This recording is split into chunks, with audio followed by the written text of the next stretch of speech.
Assalamualaikum warahmatullahi wabarakatuh. Bismillahirrahmanirrahim. Nahmaduka ya ghafuru ya syakuru. Mashalli wa sallim barik ala sayyidina maulana Muhammadin wa ala alihi wa sahbihi asma'in nama ba'du. Ya, saya ulang lagi ya. Berarti Rasulullah adalah Rasul yang sukses membuat sarana orang kembali ke Allah, mengakui kudrahnya Allah dengan sarana apa saja. Melihat rumput, melihat hewan, dan hewan itu ya apa saja. Gabah itu apa saja, hewan yang melata di bumi apa saja, semua bukti kudrahnya Allah. Bahkan Rasulullah sukses membiarkan umatnya nggak ditunggui beliau tetap iman, mergo ditunggui konsep sing super gini kok Al-Qur'anul Karim. Jelas ya? Tapi caranya memahami ya seperti yang saya terangkan ini. Ya, saya baca lagi ya, yang jadi annal mu'jizati, pakai jama' mu'annas salim, annal mu'jizati al-madiyata, mukjizat-mukjizat yang sudah kelewat itu kanat khisyatan, bersifat fisik, tusyahadu bil absor, hanya bisa dilihat dengan mata kepala, karena qoti soleh wa asa Musa, wa mu'jizatul Qur'ani tusyahadu bil basirah. Sementara mukjizatnya Quran disaksikan dengan mata hati, dan setiap orang punya mata hati. Fayakunu man yattabi'uhu li ajliha aksar li anna alladhi yushahadu bi ainir ra'si yang qoridu bin qiradi musyahidihi walladhi yushahadu bi ainil aqli bakin yushahiduhu kullu man ja'a badal awal mustamirron. Sesuatu yang dilihat dengan mata kepala, setelah para saksi ini meninggal, maka setelahnya mencari-cari, bisa percaya bisa enggak. Tapi mukjizat yang disaksikan mata hati, siapapun percaya dan sampai ila yaumil kiamat. Dan tentu Quran lebih unggul dalam hal ini. Dan insya Allah kita semua adalah ahli Quran. Yaitu harus punya kesimpulan falam mata bayana lahu qala a'lamu annallaha ala kulli syai'in qadir. Sebagian ayat wa li ta'lamu annallaha ala kulli syai'in qadir wa annallaha qad ahata bi kulli syai'in ilm. Itu kenapa mukjizatnya Quran dasar. Itu yang gampang-gampang ya, melihat nyamuk, unta, kerbau itu yang gampang. Anda tak naikkan kelas sedikit menjadi agak ilmiah. Misalnya begini, kamu ahli falak. Misalnya kayak Batu Rehan ya. Itu pasti tahu kalau matahari dan rembulan dibikin Allah itu asyamsu wal qamaru bi husban. Bahwa matahari dan rembulan dibikin ini untuk hisab. Walladzi ja'ala syamsa diya'a wal qamara nura wa qaddarahu manazila li ta'lamu 'adadas sinina wal hisab. Sehingga ketika ternyata betul samsiyah bisa dihitung menjadi tahun samsiyah, yang oleh bahasa milenial disebut Masihiyah. Sayyidina Umar agak tersinggung. Sebetulnya yang namanya hisab itu tidak ada hubungannya dengan Masehi dan Hijriyah, itu tidak ada. Semua berdasar matahari atau apa? Rembulan. Lah sialnya yang samsiyah ini oleh bahasa internasional disebut apa? Masihiyah. Makanya Sayyidina Umar marah terus bilang ya sudah kalau gitu Qamariyah bikin apa? Hijriyah. Jadi itu sebenarnya nama politik. Sebetulnya kalau objektif yang jadi ukuran ya samsiyah sama Qamariyah. Berhubung ini sudah diambil tetangga partai sebelah, akhirnya ya kira-kira gitu. Jadi kira-kira seperti itu. Akhirnya kita namanya apa? Hijriyah. Apa samsiyah sama apa? Hijriyah. Sebetulnya yang asli ya samsiyah, Qamariyah. Tapi nggak apa-apa lah. Dunia itu mesti ada politiknya. Lah yang repot orang-orang fanatik hukum pakai bahasa nasional, itu repot. Jadi misalnya kematian Yesus Kristus, itu mesti Batu Rehan kan nggak percaya. Akhirnya ditambahi kematian Sibeh. Karena kalau bilang iya kan percaya. Makanya ditambahi apa? Sibah. Karena menurut orang Islam berkeyakinan Nabi Isa itu gak terbunuh, maka ditambahi apa? Sibah. Saya dulu pernah usul, karena beliau itu kalau manggil bahasa itu bude, jadi saya pernah sowan usul. Mbak ditulis gini saja, Mbak. Kematian Yesus dalam kurung katanya. Tapi mungkin terlalu vulgar ya, jadi akhirnya dibikin apa? Sibah ya? Di kalender Kudus kan apa? Sibah ya, ditambahi Sibah. Ya nggak apa-apa lah, yang penting keyakinannya masih benar gitu. Jadi masih benar. Kalau usulan saya terlalu ekstrim, maka dikasih apa? Katanya. Ya karena memang begitu kan, kita berkeyakinan Nabi Isa itu gak terbunuh. Wa ma qataluhu wa ma sholabuhu walakin syubbihalahu. Jadi ini saya teruskan, ini paling masih seberapa jam ini. Kalau kelamaan sampai dolim itu ganggu kiai lama-lama gitu.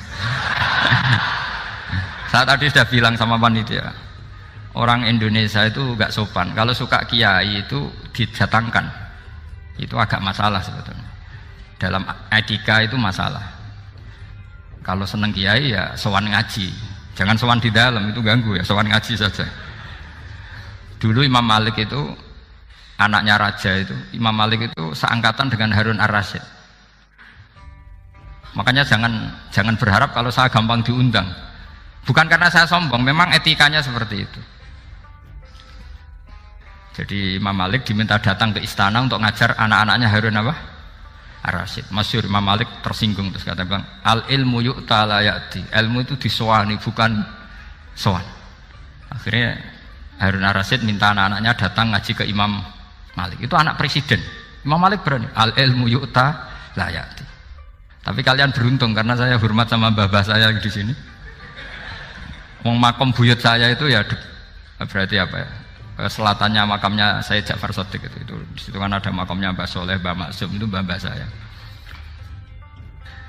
Nah, makanya dulu saya ngaji di sini lama di Damaran itu. Maksudnya lama itu ya mungkin setahun. Karena saya memang mulai kecil di Sarang, sampai sekarang saya masih ngajar di Sarang. Tapi dulu cukup ya, karena saya kesini sudah hafal Quran, jadi hanya setor setiap hari satu juz, jadi cepat lah. Saya tidak punya masalah ingatan, alhamdulillah, jadi cepat hafal.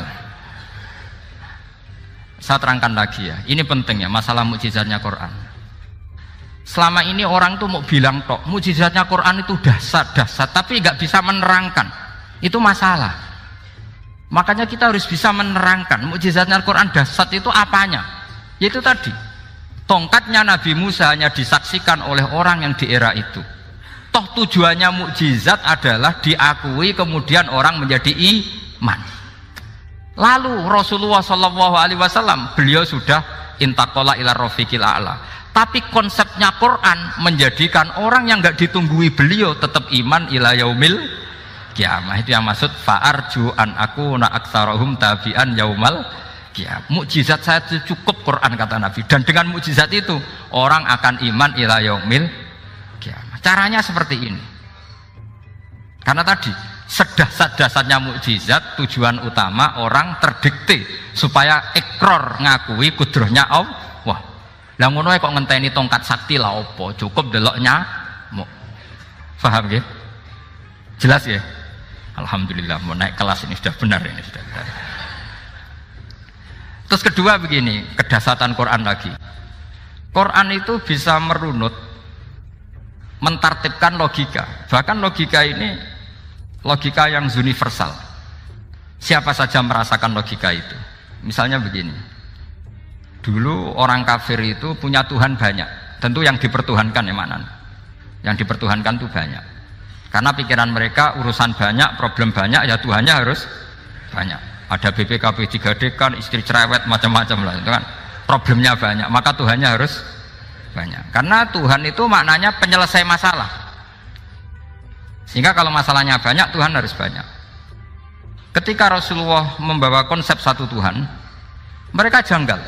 Makanya mereka bilang, aja'alal alihata ilaha wahida inna hadza lasyai'un ujab. Masa Tuhan satu? Ini aneh, nggak bisa.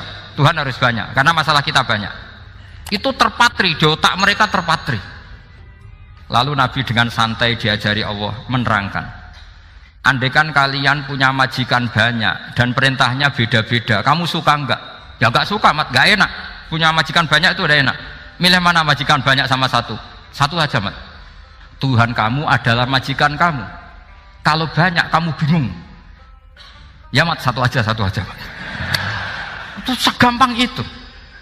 Jadi menggiring, Tuhan itu kan bos kita, tuan kita. Kalau banyak berarti yang memerintah kita banyak dan bisa konflik bos-bos kita ini karena berebut anak buah tadi. Akhirnya mereka, kalau kamu punya majikan banyak dan perintahnya beda-beda, semuanya minta dilayani, kamu pusing enggak? Ya pusing, Mat. Minta mana? Majikan banyak sama satu? Satu saja Muhammad. Ya Tuhan kamu adalah atasan kamu, maka harus satu. Mereka faham. Oke, Mat, Tuhan satu. Itu yang dimaksud dorobawaw matalar rojulan fihi syuraka umutasyakisuna wa rojulan salamal lirojul hal yastawiyani masalah. Langsung alhamdulillah. Karena mereka yang paling bodoh pun faham dengan logika itu, faham. Kalau Tuhan banyak, perintahnya banyak, kita repot. Maka Allah bikin satu masalan, yaitu rojulan fihi syuraka umutasyakisuna wa rojulan salamal lirojul. Satu lelaki, satu bos, satu perintah. Kayak apa mudahnya Allah. Kemudian mereka tetap menuhankan Lata, Hubal dan Uzza karena mereka dipertuhankan. Sebenarnya nggak pernah Tuhan tapi dipertuhankan. Allah memberi contoh itu sederhana sekali. Wa daraballahu mathalar rajulaini ahaduhuma abkam la yaqdiru ala syai'in wa huwa kallun ala maulah aina ma yuwajjihu la ya'ti bi khair hal yastawi huwa may ya'muru bil adl. Kata Rasulullah, Lata itu menurut kamu apa? Ya Tuhan kami. Muhammad. Hubal ya Tuhan kami. Uzzah ya Tuhan kami. Lalu kalau mereka kotor ya saya mandikan. Kalau hidungnya coplok ya saya tata. Terus kata Rasulullah begini, kamu mau nggak punya budak atau pembantu yang buta, tuli, bisu? Kamu mau nggak punya pembantu? Pembantu loh ya, pembantu itu budak zaman dulu. Kamu mau nggak punya pembantu yang buta, yang tuli, yang bisu? Wah gak doyan, Mat. Gak apa pembantu ngono. Yang pembantu saja kamu tidak mau yang gitu, kok malah punya bos begitu? Orang yang tuli, yang bisu, yang kopok, jadi pembantu saja nggak layak, kok malah jadi pangeran. Paham ya? Arca dan berhala itu kan nggak bisa apa-apa. Kamu mau gaji ngasih THR pembantu yang kopok, bisu, picek? Mau? Wong jadi pembantu saja nggak sah, kok mau jadi apa? Tuhan atau jadi majikan? Jadi Allah bikin contoh gampang sekali. Wa daraballahu mathalar rajulaini ahaduma abkam la yaqdiru ala syai'in. Enggak bisa apa saja. Wa huwa kallun ala maulah. Anane ngrepoti tok. Inama yuwajjihu la ya'ti bi khair. Tapi intinya berpikir seperti tadi itu salah, bahwa kalau saya berjasa banyak harus mendapat apa? Ini cara berpikir orang-orang Khawarij. Begitu juga era Sayyidina Umar, era Sayyidina Utsman, Ali. Itu juga ngalami orang-orang yang ekstrim. Misalnya begini, saya contohkan korban-korban ekstrim yang real. Sayyidina Ali itu masyhur, dia punya musuh besar namanya Muawiyah.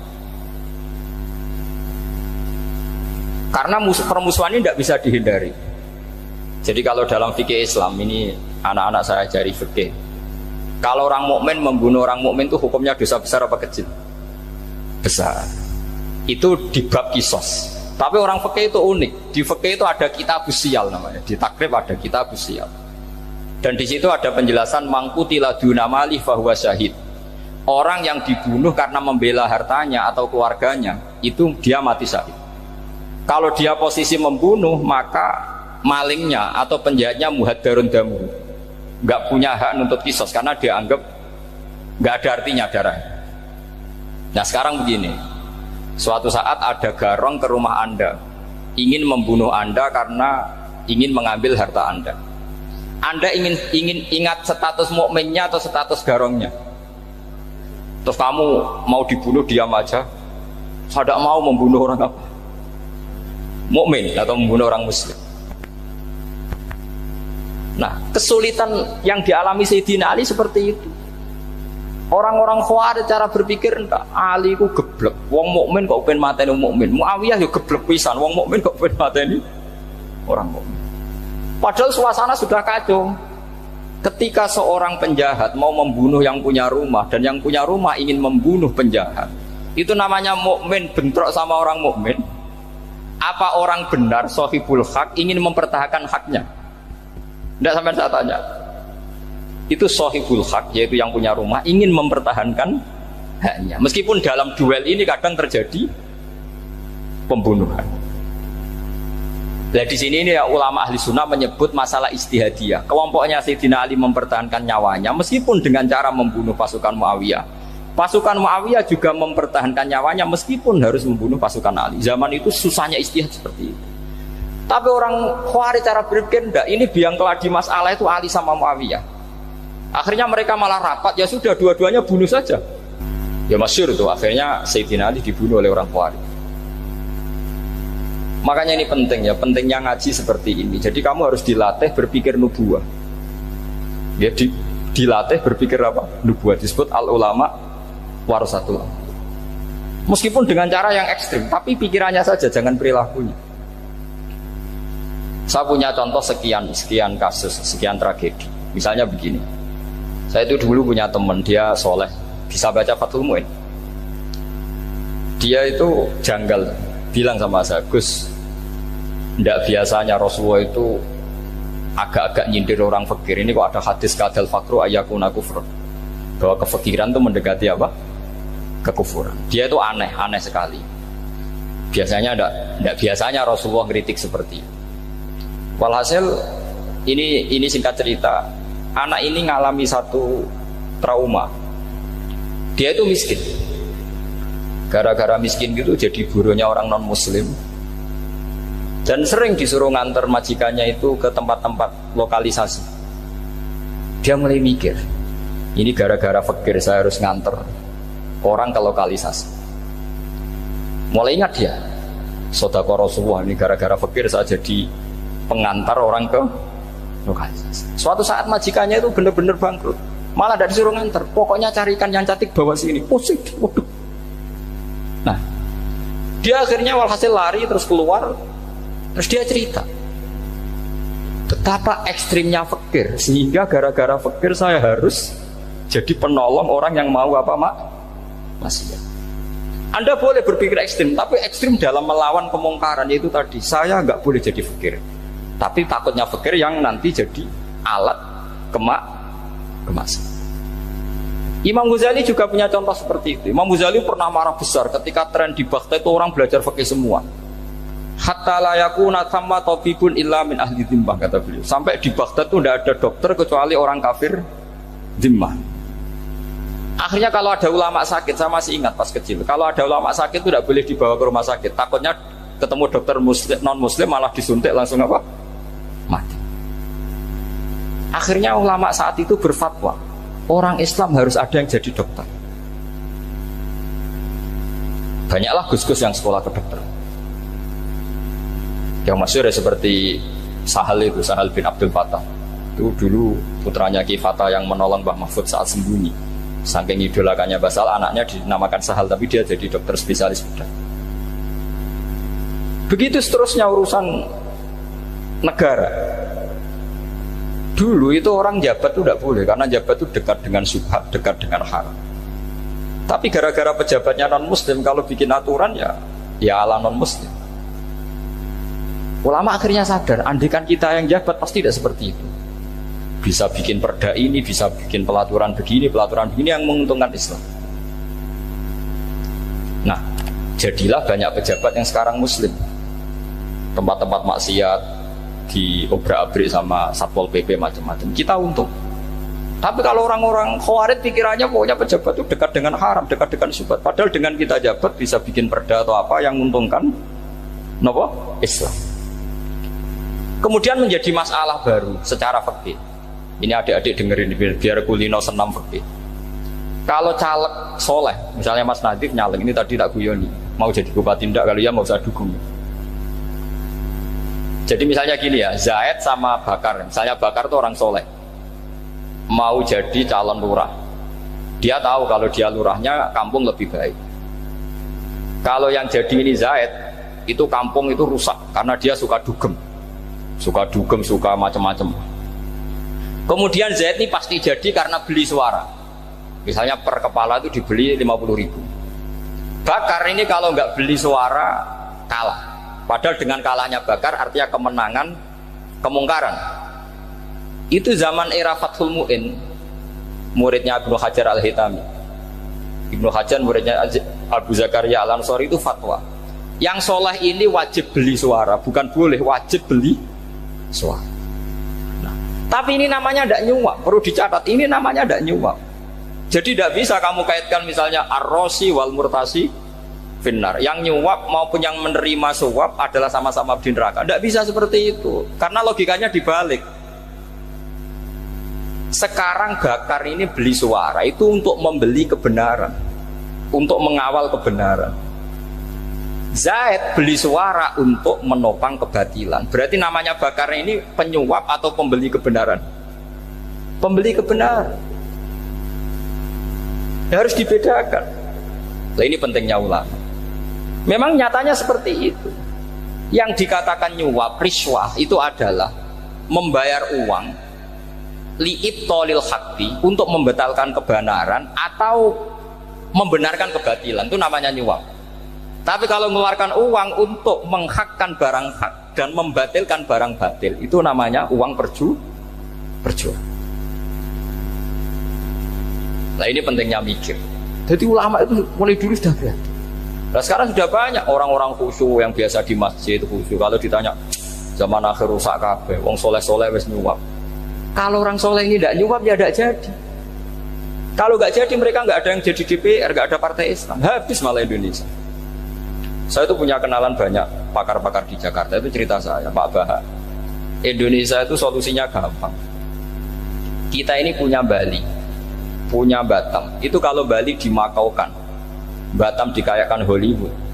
Amerika kaya itu bukan karena hebat, pornografi dijual, tinju di Nevada itu dijual, di Las Vegas dijual, apa saja dijual.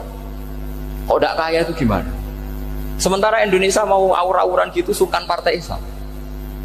Sebenarnya Indonesia gampang, kalau ingin kaya Bali itu dikayakan Hollywood atau dikalahkan Makau jadi kota judi, Batam dijadikan kayak Las Vegas. Itu transaksinya pasti triliunan. Orang gamane wong muda dijual, judi dijual, orang tinju dijual. Tapi gara-gara ada partai Islam, nyari rumus solusi ekonomi itu yang tidak seperti itu, akhirnya kangelan, akhirnya rapati suka. Tapi barokah, tetap barokah partai apa? Yang menangnya caleg-calegnya rata-rata ya beli. Kalau tidak beli habis. Saya bukan menghalalkan nyuap, enggak. Kalau nyuap tetap haram ila yaumil qiyamah. Tapi kalau suratul masalah seperti ini kamu mengatakan suap, itu beda. Ini suratul masalah yang tidak ada kaitannya dengan suap. Asal lawannya batil ya, kecuali lawannya sama-sama hak. Dua calon di kampung itu soleh sama soleh. Ini yang soleh bayar nggak boleh, karena siapapun yang jadi soleh itu nggak boleh. Makanya kalau cari musuh yang dolim biar halal ya.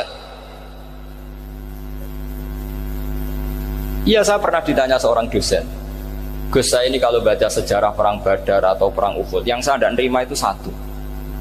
Kenapa setiap ghanimah harta orang kafir dan istrinya orang kafir kok disita orang Islam, dan yang perempuan jadi amat kemudian juga digauli orang Islam, yang hartanya orang kafir juga jadi asetnya orang Islam, kok kayak garong. Dia tanya seperti itu sama saya. Terus saya jawab, kalau sampean ada garong dan kemudian bawa senpi, senjata api, kemudian garong Anda, penjahat Anda lumpuhkan, ya senpi itu harus Anda kembalikan. Monggo penjahat ini kagungan jenengan beto wangsul, karena ada milik Anda, harus dikembalikan. Wah, tidak bisa Bapak, kalau saya kembalikan pasti dipakai jahat lagi, dipakai kriminal lagi. Ya sama, kalau asetnya orang kafir dikembalikan ke orang kafir akan menjadi aset kekafiran lagi untuk menghancurkan kita. Nah, perempuan juga sama.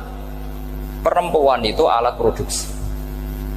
Jika perempuan tadi dikembalikan ke orang kafir, maka kamu menolong populasi orang kafir. Ya seperti itu. Paham ya? Makanya disita dalam perang loh ya, tapi dalam perang yang legal. Nah itulah kenapa amat halal. Makanya di Quran itu illa ala azwajihim aw ma malakat aymah. Paling enggak itu masih ada ulama atau pemikir atau ustadz siapa saja yang bisa memahami logika apa? Islam. Nanti kalau ulama ini sudah meninggal, orang akan mencibir Islam dengan cara mengatakan Islam itu jahat, yaitu menyita hartanya orang kafir dan istrinya orang kafir setiap kali terjadi perang. Karena pemikiran ini pasti sama-sama kutubnya, sama-sama ekstrim. Jadi ini penting saya katakan. Makanya masyhur itu perdebatan Sayyidina Ali dan Muawiyah. Ini saya kutip sedikit. Ini ya sama-sama berpikir ekstrim, tapi ekstrim yang baik. Walhasil dalam satu kerja bakti di Masjid Kuba, itu ada sahabat namanya Ammar. Ini di depan umum, ini penting. Kalau dalam ilmu hadis di depan umum ini penting, karena nanti menjadi mutawatir. Beda dengan hadis yang Nabi ngendikan sama 1-2 sahabat, namanya hadis ahadi. Di depan umum Nabi guyon gini sama Ammar, ya Ammar waihak taktuluka alfiatul baghiyah. Ammar, kamu ini nasib kamu itu agak sial, karena nanti yang membunuh kamu itu kelompok yang tidak benar. Alfiatul baghiyah itu kelompok yang tidak benar. Itu disaksikan sekian sahabat. Walhasil suatu saat Ammar ini ikut perang dan ikut pasukannya Ali dan terbunuh oleh pasukannya Muawiyah. Seneng Ali. Walhasil Ammar ditemuin sama Ali.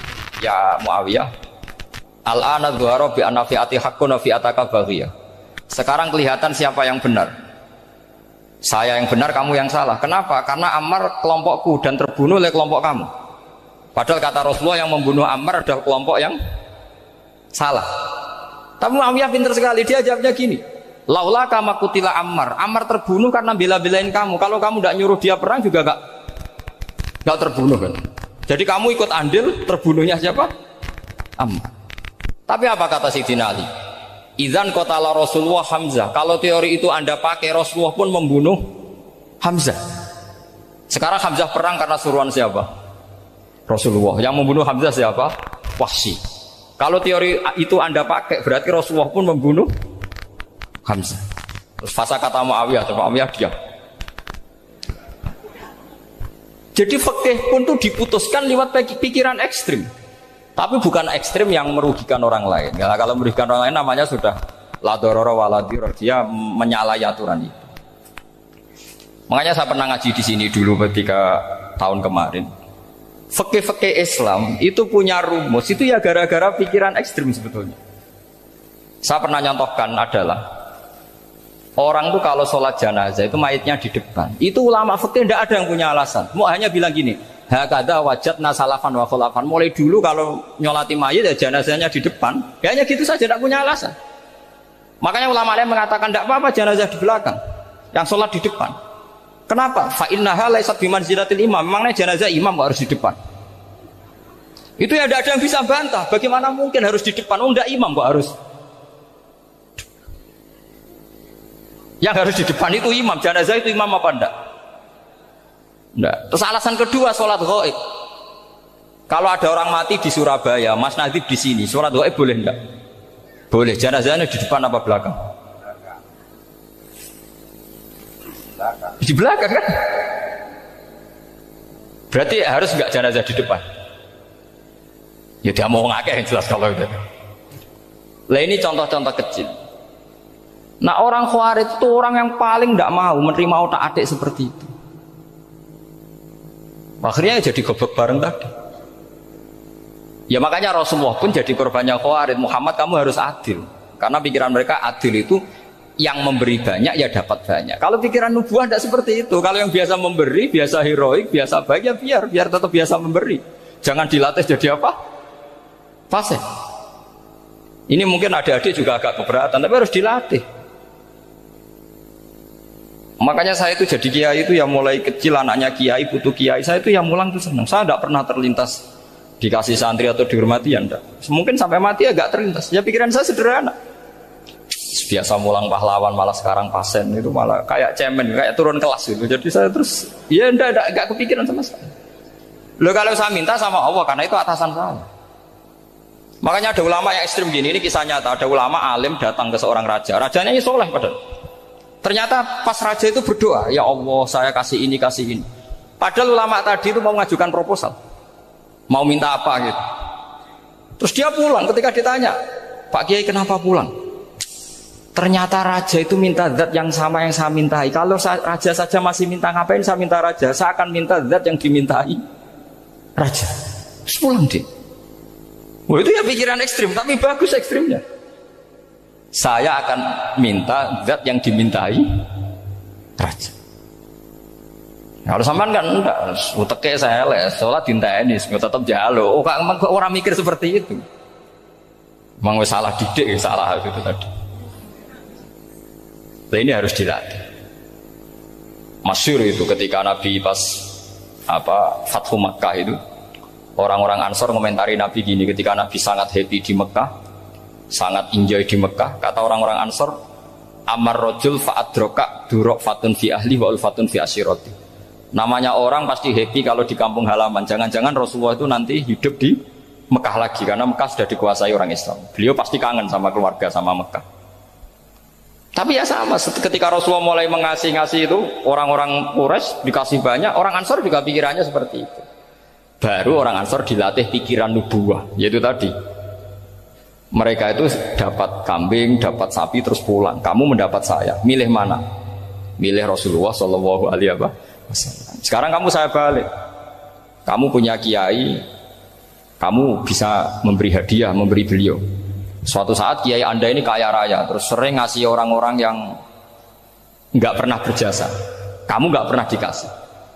Itu kalau pakai pikiran Khawarij, kiai ini salah karena ngasih orang yang tidak berjasa. Tapi kalau kamu pakai pikiran nubuah, enggak. Alhamdulillah saya tetap istiqomah memberi kiai itu. Dan alhamdulillah nggak dibales. Semoga balasannya di akhirat. Ya sudah seperti itu. Kalau pakai pikiran gengsi tadi seperti itu. Masa biasa memberi sekarang posisi diberi, saya turun kelas. Jadi sebetulnya pikiran ekstrim itu boleh, tapi untuk yang seperti ini bukan ekstrim yang tadi. Makanya ini disebut al-hujjat. Al-hujjat itu satu logika yang bisa mematahkan asumsi awal. Ini saya harap santri-santri matolek putra maupun putri berpikir seperti ini. Sehingga sama. Jadi misalnya sekarang dibalik, kalau ada orang NTT yang masih non muslim, itu orang kafir yang harus dibunuh atau orang kafir yang harus didakwai. Mesti pikirannya itu, kalau Nabi itu ya semua yang didakwai Nabi dulu orang kafir. Nah ketika Nabi di Mekah itu pertama ketemu orang kafir itu dibunuh atau didakwai? Didakwai. Ya berarti pilihan sekarang ya didakwai bukan dibunuh. Nah soal perang itu beda dengan membunuh. Ada janjinya, ada macam-macamnya, terus nggak ada solusi, itu baru ada perang. Jadi kalau sudah dibalik-balik gitu, makanya kata ulama-ulama, Khawarij itu pasti salah. Pasti salahnya adalah kalau orang tidak benar ya dibenarkan, bukan dibunuh. Kalau setiap orang kafir dibunuh, Nabi kapan jadi nabinya? Karena orang kafir habis. Jadi metode bil hikmati ada, metode hasanah ada, karena orang kafirnya sudah mati. Terus pertanyaan kedua, kalau Nabi harus ekstrim ngapain? Yang ngawal Jibril, halnya Israel lebih efektif. Jadi kalau sama-sama ingin ekstrim, Nabi itu nggak usah dikawal Jibril, kan tidak efektif kan? Harusnya yang ngawal itu siapa? Israel. Kan nggak repot ya. Nah, jadi saya mohon ini saya cerita. Jadi korban pikiran ekstrim itu bukan siapa-siapa. Pertama itu Rasulullah. Akhirnya Rasulullah menjelaskan, ya beginilah cara berpikir nubuwah. Jadi saya kira demikian. Nanti mungkin kalau ada tanya-tanya, ada pertanyaan. Yang jelas kalau seputar ekstremitas itu bisa latihan. Ya, sebenarnya bisa latihan di fikih. Karena fikih ini cerminan dari pikiran ulama. Ya, cerminan dari pikiran ulama yang tidak tekstual. Ya, seperti gini ya. Tasaddaqa Rasulullah so'an min tamrin au so'an min aqidin. Ketika zakat fitrah itu Rasulullah mengeluarkan satu sok tamar. Tamar itu kurma. Kalau menurut tekstual berarti zakat fitrah harus pakai kurma. Tapi semua ulama sedunia mengatakan kuti ahlil balad. Artinya dalam konteks Indonesia ya pakai apa? Beras. Berarti kata tamar diganti kot. Diganti apa? Kot. Jadi orang itu jangan diajak goblok bareng. Masa Nabi ngendikan tamar harus apa? Tamar. Makanya saya pernah debat. Pak Nabi itu cingkrang. Kenapa orang-orang itu rata-rata tidak cingkrang? Saya bilang, Nabi itu hidupnya di Mekah. Kenapa Anda hidup di Indonesia? Iya, Nabi itu hidupnya di Mekah. Terus saya tanya lagi, Nabi itu hafal Quran, kamu udah hafal? Saya hafal Quran. Kalau cingkrang gampang, karek ngetok kata saya. Ya, kalau ada sunnah Rasul, Nabi hafal Quran enggak? Hafal kan? Berarti kalau ikut sunnah Rasul, hafal Quran. Jangan cingkrak tok, ya hafal apa? Ya sama poligami juga gitu yang tadi diceritakan Mas Nadif itu. Nabi itu poligami setelah Khadijah meninggal. Apa mereka mau nunggu istri pertama meninggal?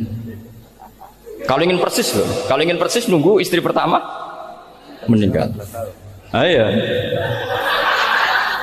Tidak mau juga kan? Ya biasa saja lah. Pokoknya yang dihalalkan syariat ya kita bilang halal, yang diharamkan kita bilang apa? Tidak usah sok suci sunnah Rasul.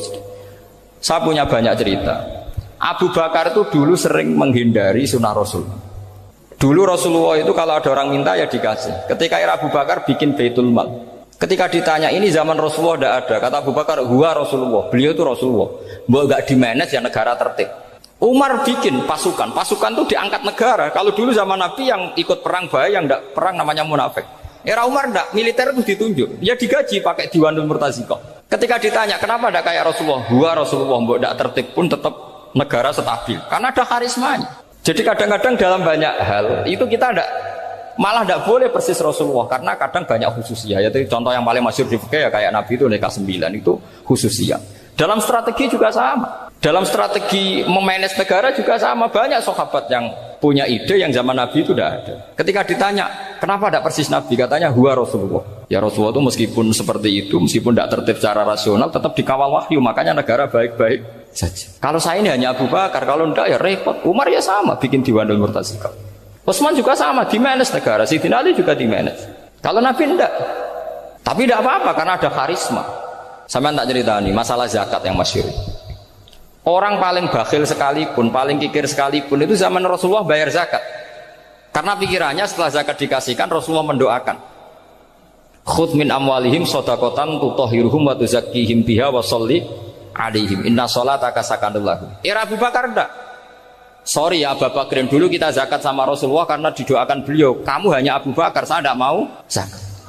Ya sama lah seperti orang dipimpin ulama-ulama karismatik. Orang dipimpin Badola itu tidak usah metai, santri sudah nurut. Dipimpin Usman Nazif, gak bikin pelaturan, habis pondok.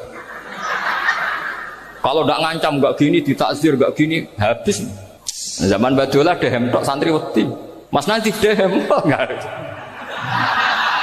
Nah, makanya Rasulullah itu tidak banyak bikin pelaturan. Rasulullah itu kalau mau perang itu hanya bilang sahabat, saya besok ditantang Abu Sufyan di sini. Saya mau perang. Itu sahabat ikut semua. Orang melihat wajahnya, melihat karismanya sudah tertarik ingin menyelamatkan beliau. Kita tidak akan ridho Rasulullah keluar sendiri. Kalau Abu Bakar ya enggak. Pertama Abu Bakar pidato sudah sopan. Saya memimpin kamu.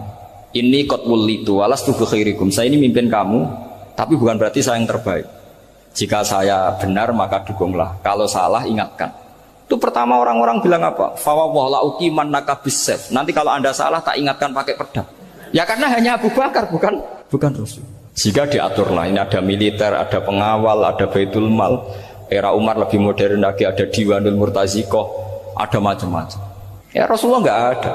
Nah sekarang orang sidik-sidik muni sunnah Rasul, padahal ada sunnah Rasul yang khasnya Rasulullah sebagai nubuwah. Khasnya Rasulullah sebagai apa? Nubuwah. Coba Nabi itu istrinya 9, semuanya cerita tentang tahajudnya Nabi, witirnya Nabi. Apa kira-kira Mas Nadif kalau punya istri 4 ceritanya tentang tahajudnya Mas Nadif?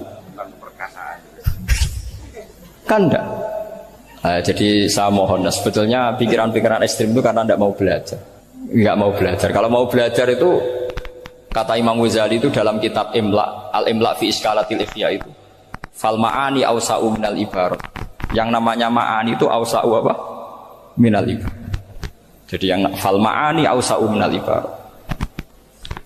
Jadi yang namanya makna itu lebih luas minal apa? Ibarat. Nah, ini contoh yang paling nyata ya Sayyidina Ali. Ketika Sayyidina Ali perang sama Muawiyah, itu Sayyidina Ali bilang sebaiknya Muawiyah kirim delegasi, mediator. Saya juga kirim mediator. Terus orang-orang Khawarij karena tadi tekstual. Mahadha ya Ali. Ini apa ya Ali? Lam yujad fi kitabillah. Aturan mediator itu tidak ada di Quran. Bahwa kalau kita perang harus ada mediator itu tidak ada. Terus Sayyidina Ali baca ayat wa in khiftum shiqaqa bainihima fab'atsu hakaman min ahli wa hakaman min ahliya. Jika lelaki dan perempuan suami istri terjadi shiqaq, terjadi konflik, maka suami kirim satu mediator, yang pihak perempuan juga kirim mediator. Terus Sayyidina Ali ngendikan wa amru Muhammad a'dhamu min amri rajulin wa imra'atin. Urusan umat Muhammad lebih serius ketimbang urusan hanya sekedar suami dan istri. Maka kita butuh hakam, butuh mediator. Baru 4.000 orang Khawarij tobat mengikuti pikirannya Sayyidina Ali yang tidak tekstual. Sama seperti zaman Rasulullah. Ketika Rasulullah mau perang Badar, saya ini mau perang Badar kata Rasulullah, musuh saya itu 1.000 lebih, kalian hanya 313, apa kita teruskan? Itu sahabat langsung bilang gini, saya itu hafal teksnya, idzan la naqulu laka kama qalat banu Israil fathab anta wa rabbuka faqatila inna hahuna qa'idun walakin idhab anta faqatila inna ma'akum muqatilun. Ini kelihatan sekali bahwa para sahabat sudah ada tekstual. Orang-orang Bani Israel ketika melihat Musa katanya sakti dan orang dekat Allah, itu cara berpikir orang Bani Israel gini. Walhasil ada perintah supaya Musa itu merangi kaum Jabarin.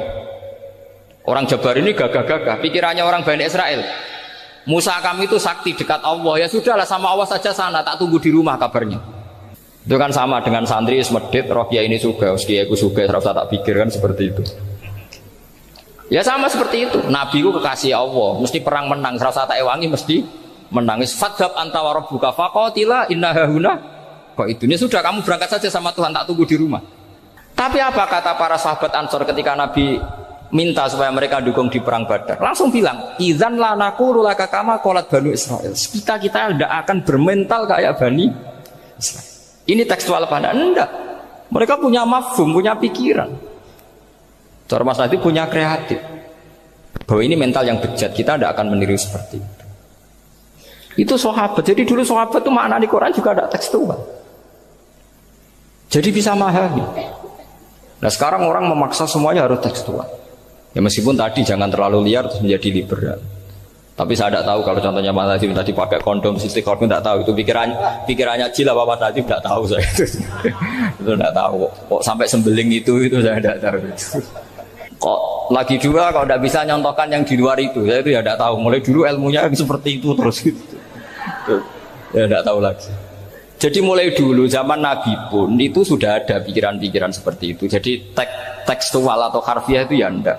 Nyatanya sahabat langsung bilang idzan la naqulu laka kama qalat banu Isra. Ad-dinu yusrun wala yusyadha hadatina ahadun illa ghalabahu. Yasiru wala tu'assiru basyiru wala tunaffiru. Makanya kira usah sok suci, hidup itu gak ada pilihan. Misalnya kalau saya ditanya, bina wong fasik itu penting enggak? Penting. Tapi kancanan wong fasik ku haram, mari katut. Kowe kancanan wong fasik ku haram, mari katut fasik. Ti ngembarno wong fasik umat Rasulullah ya haram, umat Nabi kok mbarno. Kancanan yo haram, ngembarno haram. Lah terus piye, Gus? Ya ora piye-piye. Ayo saiki misalnya kowe ngembarno wong ayu tiba ning dalan, haram to ora? Haram. Terus mbok gendong, haram to. Hidup itu tidak banyak pilihan. Jadi dilema dari guru-guru dilema. Makanya apa ya seperti itu istafti qalbak, takokno atimu. Motive nulung iku nulung apa sahabat? Ya sudah seperti enggak ada pilihan. Motivem kancanan wong fasik iku mergo enak kancanan wong fasik. Delok dangdut pantes apa ya pantes. Apa motifmu didik? Ayo rata-rata ke kancanan fasik motifmu didik apa enak kancanan fasik? Enak. Haram berarti. Ya seperti itu. Memang banyak sesuatu yang apa? Makanya banyak ulama ngendikan banyak perilaku duniawi yang menjadi amal ukhrawi karena niat. Juga sebaliknya banyak perilaku ukhrawi yang akhirnya menjadi duniawi juga karena niat. Makanya niat itu diatur sedemikian rupa. Nah, ini juga sama. Duduk tasahud akhir. Ayo, duduknya dulu, duduk tasahud baca sholawat. Itu satu paket. Makanya al-at-tasek wal asir wal hadi asar at-tasahud wa qu'uduhu wa sholat ala nabi sallallahu alaihi wasallam. Fatasyahudu mongko te tasyahud wa qu'uduhu lan lungguh tasyahud. In aqobahuma lamun ana sing maca akibat tapi sami nggih. Lamun mungkasi utawa nyusuli huma ing tasyahud lan qu'ud apa salamun salam iku ruknani berarti rukun karone. Jadi tasyahud yang diakhiri salam itu berstatus rukun. Berarti tasyahud awal berstatus sunnat karena tidak diakhiri salam. Jadi nak wonten tiyang traweh kok 4 rakaat langsung salam itu enggak bisa dikatakan batal karena statusnya tasyahud awal napa sunnat. Nggih. Tapi kalau traweh itu sudah monggo-monggo.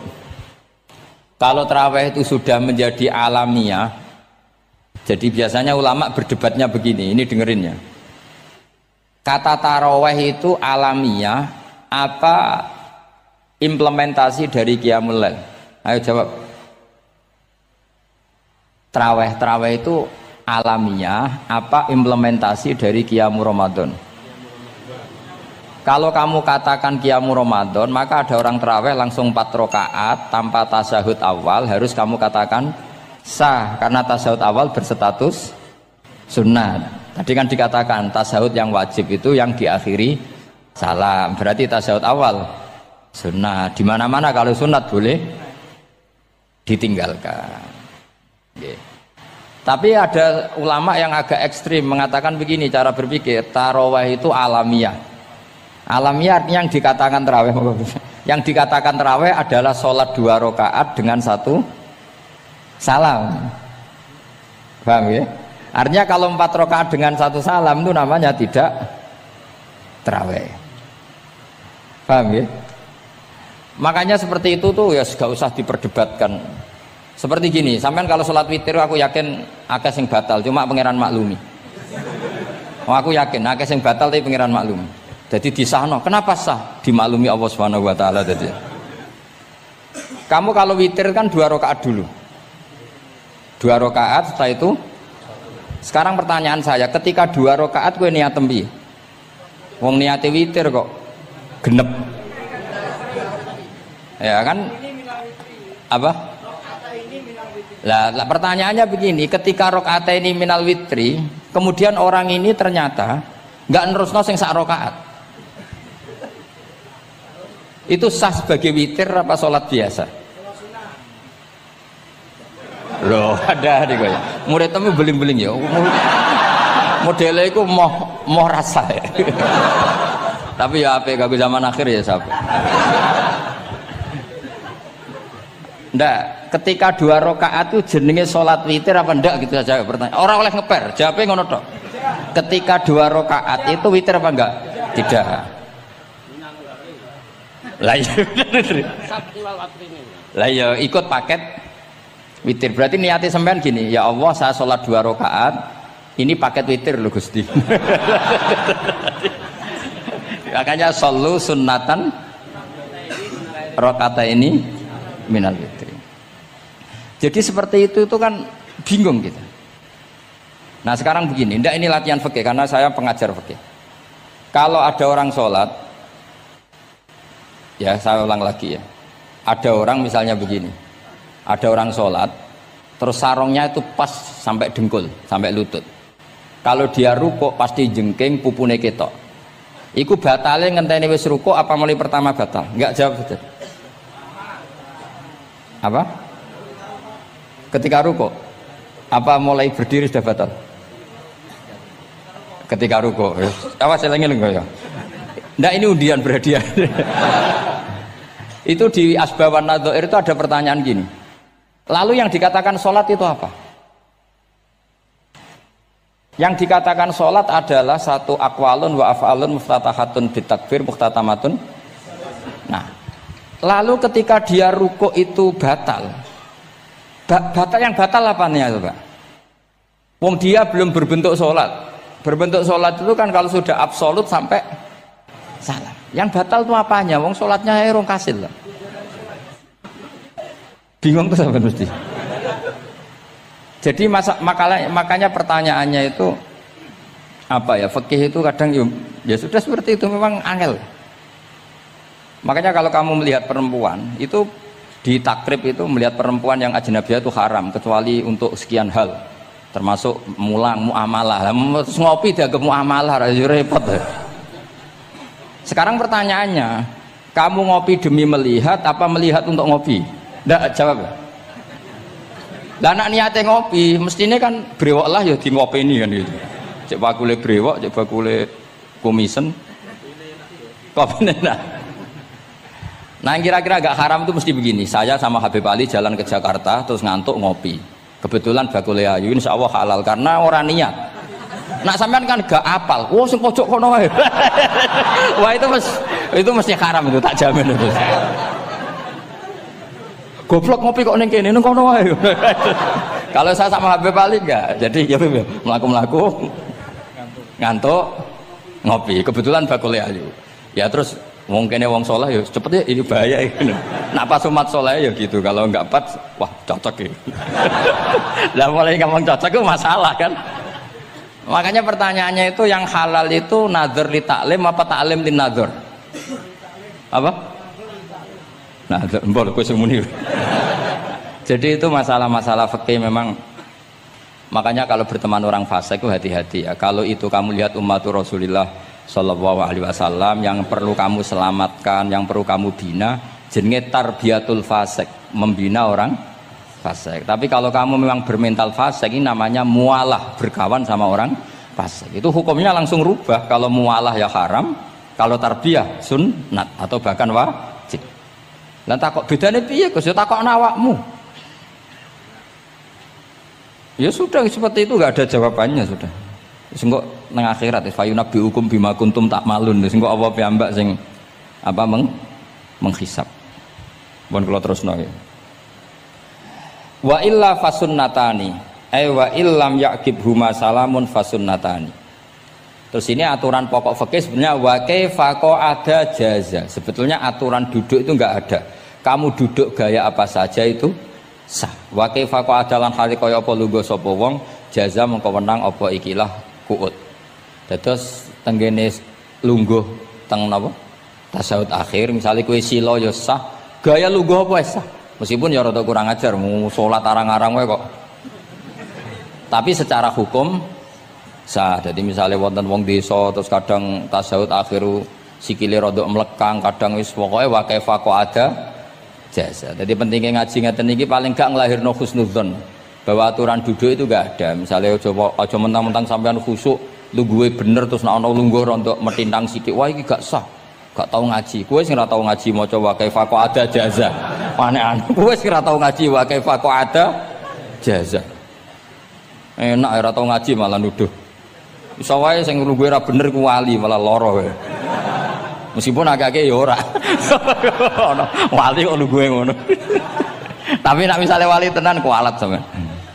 Wa kaifa ada jaza. Terus hukum itu penting. Sehingga kalau sampean haji tenggene Mekah niku salat itu mau macam-macam. Kula sing nganti saiki iskal tapi wis ora iso protes. Niku lho, Beb. Wong kuat ngadeg nggawa kursi nak salat kok lungguh. Nak teng Indonesia wong salat lungguh ora ngentosi bener-bener lemah. Ning Arab gak kuat nggawa kursi. Salate lungguh. Engko nak ngarep iku sofa kosong, kursine digawa. Ya lungguh meneh. Batinku lho nggo kursi ngalor idul kuat kok salate. Nak teng Jawa iku anggere ngape mati jek salat ngadeg. Kursine enteng. Kursine enteng. Dadi ya kula mboten ngerti nih. Ada lagi yang orang Arab, mungkin Arab Bedui. Itu kalau ada yang nelpon, itu teleponnya dijupuk. Jap soli. Kalau aku dong ditakoki, Gus iku madzhab apa? Aduh, mbak yo ketoke madzhab goblok. Apa disalahno iku wong Arab? Wong Arab. Ora disalahno iku. Akhirnya debat. Soli iku pirang huruf? Ya telu nak cara nahwu nggih. Shot, lame sitok kan tasdid berarti telu. Telu wis batal lho. Batal. Pas ya. Yo kok pas. Seru wepet. Serepot-repot. Sementing sampean ngerti ya, terus salat iku wa kaifa ada jasa. Terus ngerti ngaten iki niati ben husnudzon mbek umat Rasulullah sallallahu alaihi wasallam. Nek sampean gak ngerti ilmu iku gampang suudzon. Lungguh kok ngono ning dinggon salat tasawuf akhir lungguhe yo ngene. Lah lungguh yang dilakukan Rasulullah itu bayangan ideal, standar ideal tasyahud akhir duduke ya kaya Rasulullah sing ditirokno para ulama sampai guru-guru kita. Tapi ku tetap standar afdholiyah, standar utama. Tapi sakjane wa kaifa ada jaza. Jadi penting sanggep ae ben mari husnudzon. Di misalnya wong tasyahud akhir kok ambek swilo ngono wis. Anggap ojo tuh, aliran nih, ojo ngono sih. Iki bar ngaji Minhajut Thalibin lagi seneng-senengnya praktek ngono. Tapi ya rapati wali mesti wali kok kontroversi aneh-aneh. Cuma umpama ngono, kowe aja langsung darani gak sah. Apa meneh nuduh aliran. Is biasa wae, tapi aja praktekno nggih. Pokoke umume wong lah ben gak kontroversi.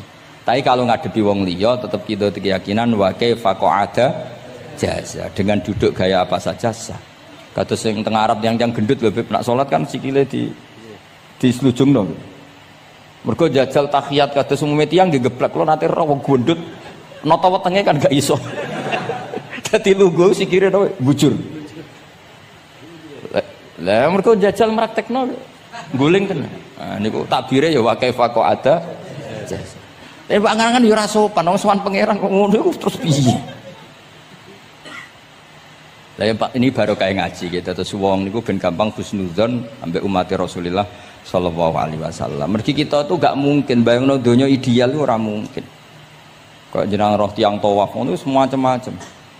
Coba misalnya mboten enten pendapat Imam Malik sing darani batale wudu nyuwun sewu lamsu maknane jima. Madzhabe Abdul bin Abbas. Lah sampean tawaf ya mesti rasah, mesti kedemek wong wedok.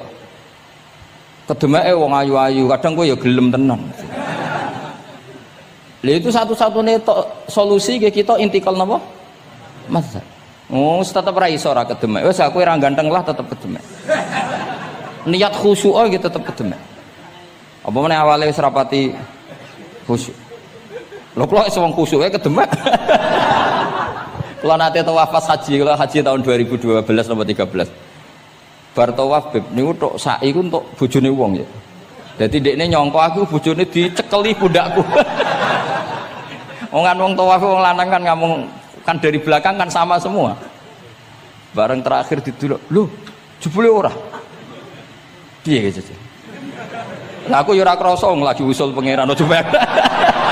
Aku coba bayangno kok sampeyan terus krasa mboten. Wah ngenyek wong niku ngenyek wong. Mboten kula pas niku intenan eling pangeran tenan gak krasa ora sing nyekel. Pas niku lho bos sak teruse ra pokoke pas niku. Mergo iku beb tawaf kula nu 2:30 esuk. Ya sak fase-faseke wong nak yamono wae eling pangeran to beb dadi pas khusuk-khusuk. Nganti ana wong nyekel iku gak krasa. Bareng bar tawaf lho jebule wong wedok bojone wong. Wah matane wong. Mulane Quran nak ngelingno kita iku napa? Faman farada fihinnal hajja fala rafasa wala fusuqa wala jidala fil hajj. Jadi potensi fasik ku malah pas haji. Fil haji fi ku ing dalem. Lah kok mboten seputi teng Arab niku wong nak mboten haji iku wajahe ditutup nganggo cadar. Tapi nak pas ihram malah wajah wajib dibuka. Iku wis mari uji nyali tok. Kalau nate dikonco khusuk tenan nggih, khusuk alim. Niku nate di kesempatan ngambung Hajar Aswad. Pas sampai ngambung, pas entuk detik ngambung, pas ana wong Turki wayu pas ngambung. Niku cerita teng kula, cara tak terusno Gus. Iku ora kena Hajar Aswad. Kena pipine cah wedok niku. Lho pangeran niku kok iso detiknya sama, Bu. Pas sampai ngambung, pas posisi Turki yo wayu Gus. Lho iku wong alim eling ayune, ora eling Hajar Aswad. Rezeki mulane Hajar Aswad itu ngenes, mulane jare Hajar Aswad aku dhisik putih gara-gara dosane Bani Adam dadi ireng. Mulane kata yang haji nangis kan termasuk niku nyesal deh jebule wong sing rayu bojone tok wong nundune wayu kabeh. Sing bagian niku maksudnya. Dadi nyen repot. Pangeran niku nguji ngoten faman farada fihinnal hajja fala rafatha wala fusuqa wala jidala fil hajj. Bener nak salat. Sak fasek-faseke wong pas salat iku mesti warung lanang-lanang. Salate ning masjid ngarepe wong lanang, pinggire wong lanang. Haji mboten. Masjid Haram, masjid paling suci sak donya, tapi itu uji nyali tenan. Kalau di kanca haji Beb, tiyang Magelang khusuke sak poli. Selawase ra tau salat jejer cah wedok. Niku salat jejer cah wedok sing disuci cah wedok. Nangis betul. Lah kula rapati khusyuk ya ora nangis biasa wae. Nangis. Lho sampean nek musim haji Beb kan kredit. Dadi kanan kirine wedok ning ngarepe wedok. Dekne sujud gelem ra gelem kudu ning bokonge cah wedok. Sing ning cerita-cerita kitab lho, nak haji hujud ku ning bokong. Lha iku tebakan bokonge wedok. Nangis. Gus kula niku tiyang Magelang, sak urip-urip kula ora tau jejer wong wedok. Wong khusuk. Katoke bakat dadi wali, katoke wong khusuk. Nangis bar haji. Gus kula napa hajine mboten ditampi kok nate ngalami sujud. Aku piye ben ngandani wong khusuk bingung kok ngandani wong khusuk. Ngongkon istighfar ngundekne ra salah wong kepeksa. Ngongkon nikmati wong khusuk kok tak kon nikmati. Lho cara sing takok sampean. Aku meni gayamu. Jawabnya gampang, cara sing takok sampean jawabnya gampang. Nggih piye? Paling gayamu apa? Iki sing takok wong khusuk. Yakin sing takok sampean ngono gayamu. Sing takok nu tiyang khusuk mek nangis tenan nyesel. Memang haji itu unik, makanya Allah ngikatkan fala rafatha wala fusuqa wala jidalu fil hajj ing dalem pas nglakoni. Mencen uji. Jidal kaya ngoten. Ana wae sing mari muring-muring. Wis niat khusuk, niat sabar bebe. Ana wae sing marai muring-muring. Memang ujian betul. Lho kula nek wis kecelok wong gak gampang muring-muring. Wis terkenal lah nek kula seneng guyon ra gampang muring-muring. Nate badhe niku Beb. Romyu tanggal 11 umumnya haji Indonesia rak koblas zawal melok beb teng rombongan tiyang ni warung tok Mina wonge diding-diding iki ajaran napa Romyu kok koblas zawal nabi ku ora tau Romyu koblas zawal nabi mesti Romyu ba'da zawal ngamuk-ngamuk sakjane kula mboten mutawif kula mboten kaji gaet mboten kaji tenan nganggo dhuwit nak gaet diamuk wajib meneng ya engko iso di PHK nak akhirnya kula ngomong ngene akhirnya kula dijono Pak Bak sampai sing ngadepi. Ya Nabi ora tau Romyo qobla zawal tapi ora tau ngamuk-ngamuk koyo kowe ya. Mangkel opo. Lah ya Nabi ora tau Romyo qobla zawal tapi ora tau ngamuk-ngamuk koyo kowe ya. Repot. Akhirnya aku wah, jare kaji oleh jidal wah akhirnya. Iya padha jidal. Ra iso Kang. Pamane ngajak bojo wis geger tok. Kula de kanca ngajak bojo ya sing kancane sitok ngajak bojo wong Jogja. Nah bojo sitoke niku Beb niku isuk-isuk gekno teh sing lanang. Isuk-isuk gekno teh kopi. Sing di bojo ora gawekno teh. Wong wedok kok piye ngono maksude. Jawabe sing wedok, "Lah piye ijolan?"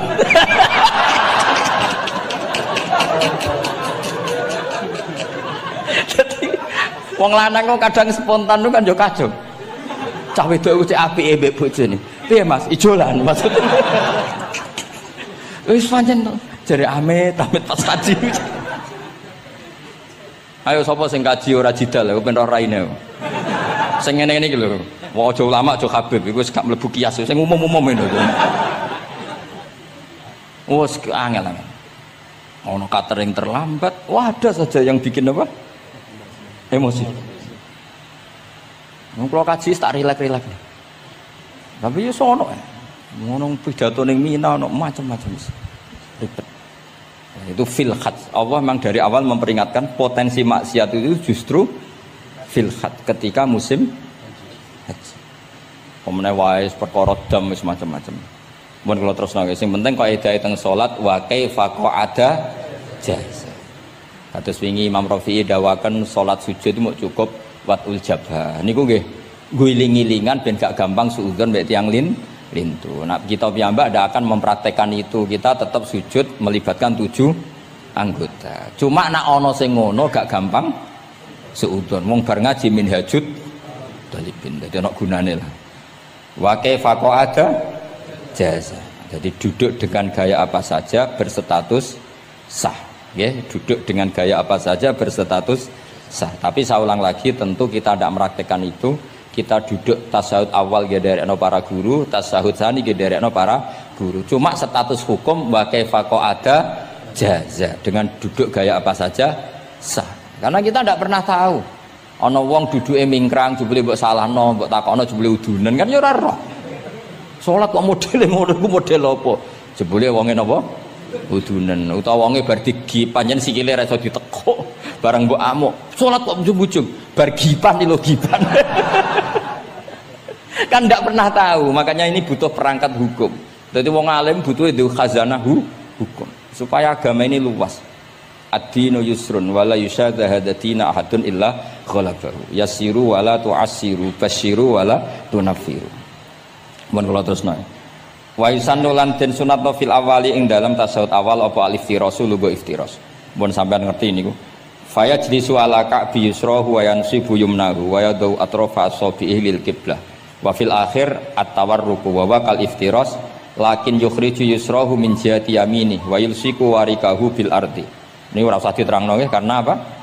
Ya sudah pokoknya seperti yang sampean praktekkan itu yang tasawuf awal jenenge apa?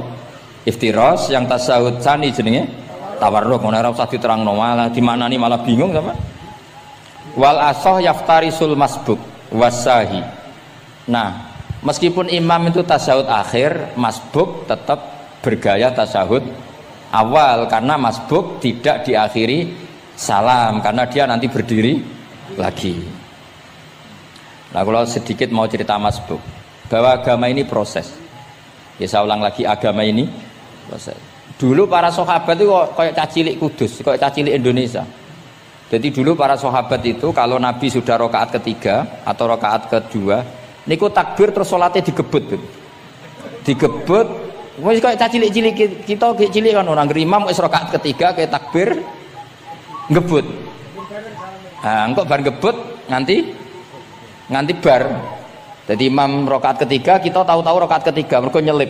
Engko imame salam ya melok salam. Itu kecerdasan itu tuh pinter. Dulu zaman sahabat ya gitu, agar Nabi rakaat ketiga sahabat datang takbir ngebut sampai rakaatnya sama dengan Nabi, Nabi salam terus ikut. Nah ditakoki Nabi wis pirang rakaat jong? Nggih 4 rakaat. Lah kowe karok kok 4 rakaat? Nggih ngebut Nabi. Itu dulu gitu. Sampai ada Mu'ad bin Jabal, makanya disebut di antara spesialis fikih itu Mu'ad bin Jabal, ketika beliau karek sama Nabi, beliau ngikuti Nabi, kemudian Nabi setelah salam beliau menambahkan rakaat yang kurang. Terus semenjak itu jadi syariat kalau untuk masbuk ngikuti imam, setelah imam salam menambahkan rakaat yang ditinggalkan. Terus dibakukan sampai sekarang. Dulu enggak seperti itu. Dulu sholat ya kenalan, jenengan dalemnya pundi. Oh, ya pun tengah-tengah sholat. Jejer wong ora kenal, jenengan tiyang pundi mboten nate ngertos kula tiyang mriki. Nggih ngoten riyen. Nggih. Sahabat sing pun terpelajar ora roh nak ngono iku batal salat. Sampai setelah salat Rasulullah sallallahu alaihi wasallam matur, "Inna hadhi salat munajat." Salat iku munajat dong ya. Nak omong-omongan mbek pangeran ae ora usah mbek Bani Adam. Akhirnya semenjak itu salat ngomong mbek Bani Adam hukume batal. Sebelum itu ya ndak. Nah, makanya agama ini proses, sehingga fiqhud dakwah itu harus dihidupkan. Sekarang enggak orang langsung pakai fiqhul ahkam. Akhirnya umat ini melayu. Harusnya yang dimulai fiqhud dakwah. Jadi dulu Nabi berkali-kali kecewa be umat itu, tapi Nabi ngempet karena prosesnya fiqhud dakwah. Lho nate wonten tiyang niku nyuwun sewu, ijek di penggawean maling. Sowan Nabi di wis masyhur. Nabi mau ngangkat dia, cong kowe sholat. Ada sahabat yang nyuwun sewu rontok usul ning Nabi, ya Rasulullah dia punya penyakit sering maling, kenapa tidak kamu larang supaya tidak maling? Nabi jawab ngeten, sayanha huma yakul. Nah dekne kok salate wis bener ditampa pangeran kok mari-mari di. Itu termasuk yang diperkuat oleh ceritanya Habib Zain bin Semit dalam kitab Al-Manhajus Sawi. Ada orang preman agak suka malak orang gitu. Tapi nak sholat tenan, tapi ya malak. Jadi contohnya ya kayak ora usah takok. Ya fase ku macam-macam preman ono ngegeng delok wedok ono delok dangdutan terus ono macam-macam. Tapi nak sholat khusyuk. Ada seorang wali yang mangkele iku gunane apa kowe sholat wong ijek fasik. Jawab orang tadi sama siapal kalimatnya yang diceritakan Habib Zain. Ada'u lisulhi maudian. Saya tetap ingin ada alasan saya berdamai dengan Allah. Jadi aku nak pas maksiat itu kan hubungan saya dengan Allah kurang baik. Maka saya tetap akan menjaga 1-2 perilaku saya yang saya menjaga perdamaian dengan Allah. Istilahnya dalam bahasa Arab ada'u lisulhi maudian. Saya tetap punya sisi musolahah berdamai dengan Allah. Sehingga suatu saat mungkin Allah pas ridho, sholatnya dia makbulah, kemudian dia jadi wali. Makanya kita ini nggak pernah tahu Allah ridho pas kita apa, juga nggak pernah tahu Allah benci pas kita apa. Sehingga ra iso sampean muni apa gunane kaji nek ijek kelakuane ngono, apa gunane ngaji Minhajul Thalibin iki ora usah ngono. Saya pas sampean ngaji, pas ra paham terus ridho mek kodok kodar. Wah diridani pangeran, wong kondang tenan, wong ra paham kok ridho mek kodok kodar. Sing paham ujug, wong goblok kabeh sing pinter aku tok. Waduh, nyoro lek kula nang. Jadi kita tidak pernah tahu Allah itu meletakkan ridhonya di mana, meletakkan sukhtunya di mana. Wonten orang Hawariyin dalam cerita Ihya. Orang Hawariyin itu orang-orang hebat, wali-walinya Allah, pengikut Nabi Isa. Ono preman liwat. Si preman ini spontan melihat orang-orang soleh itu tertarik, langsung ikut gabung. Saya ulang lagi, langsung ikut. Si wali di antara Hawariyin ini ada yang risih. Aku terkenal wali kok jejer preman, risih deh. Maka si wali tadi mempercepat jalannya karena risih jejer napa? Preman. Sing preman dari awal memperlambat jalannya karena dia bilang misli saya seperti saya nggak layak berjejer dengan orang soleh. Intinya si preman menjaga kesopanan, si wali memelihara keangkuhan. Jadi si preman dari awal dia nggak sudah merendahkan jalannya karena nggak ingin sejajar. Si walinya tambah banter karena ingin nggak jejer. Allah saat itu juga menfirmankan ke Nabi Isa karena masih zaman nubuah, Isa liyas ta'nifa al amala. Dua orang ini memulai amal dari nol. Wali ini tak hapus semua amalnya, preman ini tak hapus semua dosanya. Semuanya nol. Yang satu untuk barokahnya adab, yang satu untuk afatnya ujub. Jadi mulane dadi kiai koyo kula yo repot, nak ketemu fasik kok repot. Apa kancanan kok diamuk sampean rodok garis keras ngene iki. Gus kok kancanan wong fasik. Apa ra kancanan kok nang ujub. Mulane kula ora jelas ya perkara niku mboten tak dudono. Kenapa Gus Bak sikape ra jelas? Ya bawaane wong alim ora jelas, bocah kok kandhane angel. Dadi bawaane wong alim ora jelas. Tapi ora jelas e wae karena apa kancanan wong fasik engko kancanan wong fasik kok dadi syariat ya ndak mungkin. Sok suci ya ora. Nah, makanya didawakan Allah laisa laka minal amri syai'un au yatsuba alaihim au yatsu. Dadi wong fasik kok potensine disepuro pangeran tapi ya potensi disiksa pangeran. Nah delok potensi disepuro kita oleh ngancani, nah delok potensi disiksa kita ora oleh. Masalahnya kita ndak tahu. Nggih, masalahnya kita ndak tahu. Delok tengene cerita-cerita wali. Wong sowan Sunan Bonang iku nggawa gula salam templek ra mesti dadi wali. Kali Jogo sing kenale lewat begal dadi wali. Kali Jogo kenal Sunan Bonang pertama iku mergo napa? Begal. Kenalane wae lewat begal. Tapi malah dadi wali. Suraka kenal Nabi ku perkara ape bacok. Mergo dekne ku ana sayembara sing iso nyekel Muhammad, ya tentu dijangkar wong sing ngomong wong kafir, sing iso nyekel Muhammad. Mulane dadi kiai ku bingung. Nak nyeritakno tarikh kok nyebut Rasulullah kan gak mungkin wong kafir kok kiai sayembara sing nyekel Rasulullah sallallahu alaihi wasallam dikei hadiah. Ya mosok wong kafir kok sayembarane muni apa? Sing nyekel Rasulullah sallallahu alaihi wasallam tak kei hadiah. Sing bacok Muhammad Rasulullah sallallahu alaihi wasallam tak kei hadiah kan mboten mungkin wong kafir kok muni ngono. Sing kiai sing bingung sing nyeritakno kiai apa muni? Sing nyekel Muhammad tak kei dhuwit. Muni Muhammad kan sekadung ra kulino wong. Cara sampean dadi kiai ya milih ndi? Nyeritakno omongane wong kafir. Milih. Mulane kula kadang kiai ora di pilihan bahasa. Mergo mulane Imam Suyuti sopan-sopane wong tapi namune Iqra ya Muhammad. Mergo iku satu-satunya kesempatan jangkar Kanjeng Nabi. Kan sing dawuh Allah Iqra. Lah mesti Iqra ya Muhammad. Mergo Allah sing dawuh ning Kanjeng. Tapi nak kita ning Kanjeng Nabi kan gak mungkin muni ya Muhammad. Sekamane ana sayembara, sapa sing iso nyekel Muhammad tak kei unta 100. Suraqah tertarik ikut.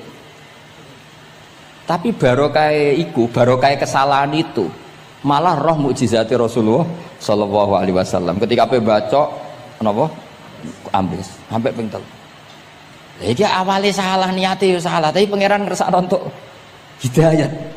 Barokah salah iku roh mukjizat Rasulullah sallallahu alaihi wasallam. Ya ora roh donya iku ora roh. Ana wong saleh sak labah amen jamaah sampai diarani hamamatul masjid. Tapi ceritanya seperti itu akhirnya semulanya dongo ya muqallibal qulub tsabbit qalbi ala dini, kita tidak pernah tahu. Ya sudah seperti itu. Paham ya? Tapi ya kita tentu ngikuti syariat wa kullun muyassarun lima khuliqalah. Mohon kula terusno. Qultu al asah ad-dhammu. Terus sing donga sing diwaca teng tasyahud nggih kula waca bismillahirrahmanirrahim. Qultu ala sah wa anna Muhammad Rasulullah sabata fi sahih Muslim wa alam wa aqalli salat ala Nabi sallallahu alaihi wasallam Allahumma sholli ala Muhammad wa ali wa ziyadah ila hamidum majid tumeka maring hamidum majid. Berarti kados kita napa Allahumma sholli ala sayyidina Muhammad wa ala ali sayyidina Muhammad kama shollaita ala sayyidina Ibrahim wa ala ali sayyidina terus sampai fil alamina innaka hamidum majid. Dan ini sebagai penutup kula badhe cerita kula gadah kitab namine Hasyatut Turmusi. Hasyatut Tarmasi atau Turmusi ini karangannya Syekh Mahfud Termas. Beliau adalah murid Sayyid Abi Bakar apa? Syato Sohibul Li'ana. Terus guru dari Basim Asyari. Beliau teman dekatnya Habib, mbahnya Habib Anis. Berarti Anis bin Alwi bin Ali. Jadi temannya Sohibu Simtiduror. Itu beliau cerita tahiyat itu adalah perwujudan dari dialognya Allah kalian Kanjeng Nabi. Terus ketika Kanjeng Nabi dugi Sidratil Muntaha, nggih, ketika dugi napa? Sidratil Muntaha, Nabi maos napa? At-tahiyatul mubarakatus sholawatut thayyibatu lillah. Mun Nabi mandek terus dijawab kalian Allah, assalamu alayka ayyuhan nabiyyu wa rahmatullahi wa barakatuh. Allah mandek. Terus Kanjeng Nabi niku mboten kepengin saking senenge teng ummate bahwa kebahagiaan itu hanya untuk beliau. Saking sayangnya teng ummate. Terus ditambahi assalamu alaina wa ala ibadillahi sholihin. Jadi niku barokah syafaat Rasulullah sallallahu alaihi wasallam. Jadi sakjane saking Allah namung assalamu alaika ayyuhan nabi, hanya untuk Kanjeng Nabi. Tapi Kanjeng Nabi carane nego. Ampun nek Gusti niki umat kula wong kudus kathah. Dadi kira-kira dadi kowe kudu mikir ya. Dadi ayat kursi iku dipilih ulama perkarane napa? Ayat iku njen spesial tenan. Kula niku mboten saged ilem nek gak maca ayat kursi. Nggih maca teng lisan, nggih maca teng ati setiap saat. Mergo mangsa kok pancen luar biasa. Allahu ta Allah iku Allahu la ilaha illa huwal hayyul qayyum. Al hayyu zat sing urip. Mergo sing gampang bedakno Allah mbek Nabi Isa, ambek berhala, ambek semuanya yang disembah selain Allah adalah kehidupan. Kita gampangane tau ngidolakno Isa kaya apa, tapi akhirnya kecewa nak dianggap pangeran. Mergo nyatane cara mereka pun Isa mati disalib. Utawa cara Islam Isa iku diangkat. Di itu objek. Apapun hebatnya Isa diangkat, diposisikan di langit di. Kerennya apa? Jenenge di itu objek. Berarti yang keren adalah subjeknya, yaitu Allah Subhanahu wa ta'ala. Terus kita ini sebagai orang itu punya ketakutan. Nak pangeran mati ku piye? Nak kowe mati kan gak punya akibat apa-apa. Srengenge tetap baik-baik saja. Sistem falak galaksi baik-baik saja. Sistem alam baik-baik saja. Wong sing mati kowe. Bayangno nak sing mati pangeran. Maka ketakutan seorang mukmin adalah apa? Punya Tuhan yang mati. Kemudian itu diobati bahwa Tuhan kamu itu Tuhan sing aman, al-hayyu sing selalu hidup. Kemudian disifati lagi al-qayyum. Apa artinya hidup kalau bergantung orang lain, bergantung makhluk lain? Itu gak keren, karena bergantung itu gak keren. Al-qayyum, yang Allah itu zat yang berdiri sendiri. Oh, itu kan terus sempurna. Lu kan maca ayat kursi sempurna. Bejane Gusti kula maca ayat kursi. Kowe ora maca iku kasihate mbahmu. Bocah kok. Oh, bocah ora bakat wali. Teke wis elek. Kabeh di materekno. Kasihate opo nek maca ayat kursi? Kasihate mbahmu ngono. Jimat ya seneng. Ora seneng. Maksudnya tapi mbok gedhingi teman-teman yo ora oleh pancen rezeki dhewe kadol jimat ke piye. Sing iso ngatur rezekine wong sapa wis keben muga disepuro pangeran. Ora disepuro ora apa-apa kelakuan kok ngono iku piye. Wis terserah pangeran ae. Jadi Allahu la ilaha illa huwal hayyul qayyum. Kemudian setelah hidup itu bisa saja enggak peduli kita karena pas ngantuk atau pas tidur. Terus disifati la ta'khuduhu sinatu walana. Dan zat yang hidup itu tidak pernah ngantuk, tidak pernah tidur. Akhirnya kita ini nyaman, punya Tuhan yang spesial, yaitu hidup dan berdiri sendiri, tidak ngantuk, tidak tidur. Terus begini, lahu ma fis samawati wa ma fil ardh. Dan miliknya Allah semua yang ada di langit dan bumi. Keren. Kita ini butuh air, butuh apa saja, dan itu milik Allah. Coba kalau milik manusia, nggak nak loro neng rumah sakit tuh, oksigen larang ingun. Padahal kue nak loro, oksigen di mana-mana gak tahu bah. Jadi kita seneng. Alam raya milik Allah kita seneng, karena alam ini milik zat yang nggak butuh alam raya, sehingga kita yang make. Allah bikin air, Allah tidak butuh minum. Allah bikin padi nggak butuh makan. Dia bikin semuanya untuk kita. Padahal itu kita tidak ikut punya. Akhirnya seneng mbek pangeran. Cek apike jenengan Gusti gawe ra melok nganggo. Sing nganggo kita-kita ini. Coba aku ora roh gawe rokok gunane apa ora roh. Ya gunane pekerjaan Gus, menyerap tenaga. Ya wis sauri-urimu. Sementing kowe roh gunane rokok. Paham nggih? Roh gunane rokok roh carane mandorot kanggo kowe. Dadi padha roe lah sementing. Ya apa-apa tapi. Kalau senang guyon kiai-kiai ini. Panjen ra ono wong pinter guyon kaya kiai. Wis. Kalau nekani acara resepsi teng Kudus teng keluarga sarang keluargane Lek Lukman. Sing ngisi Habib Umar Mutahar. Seneng.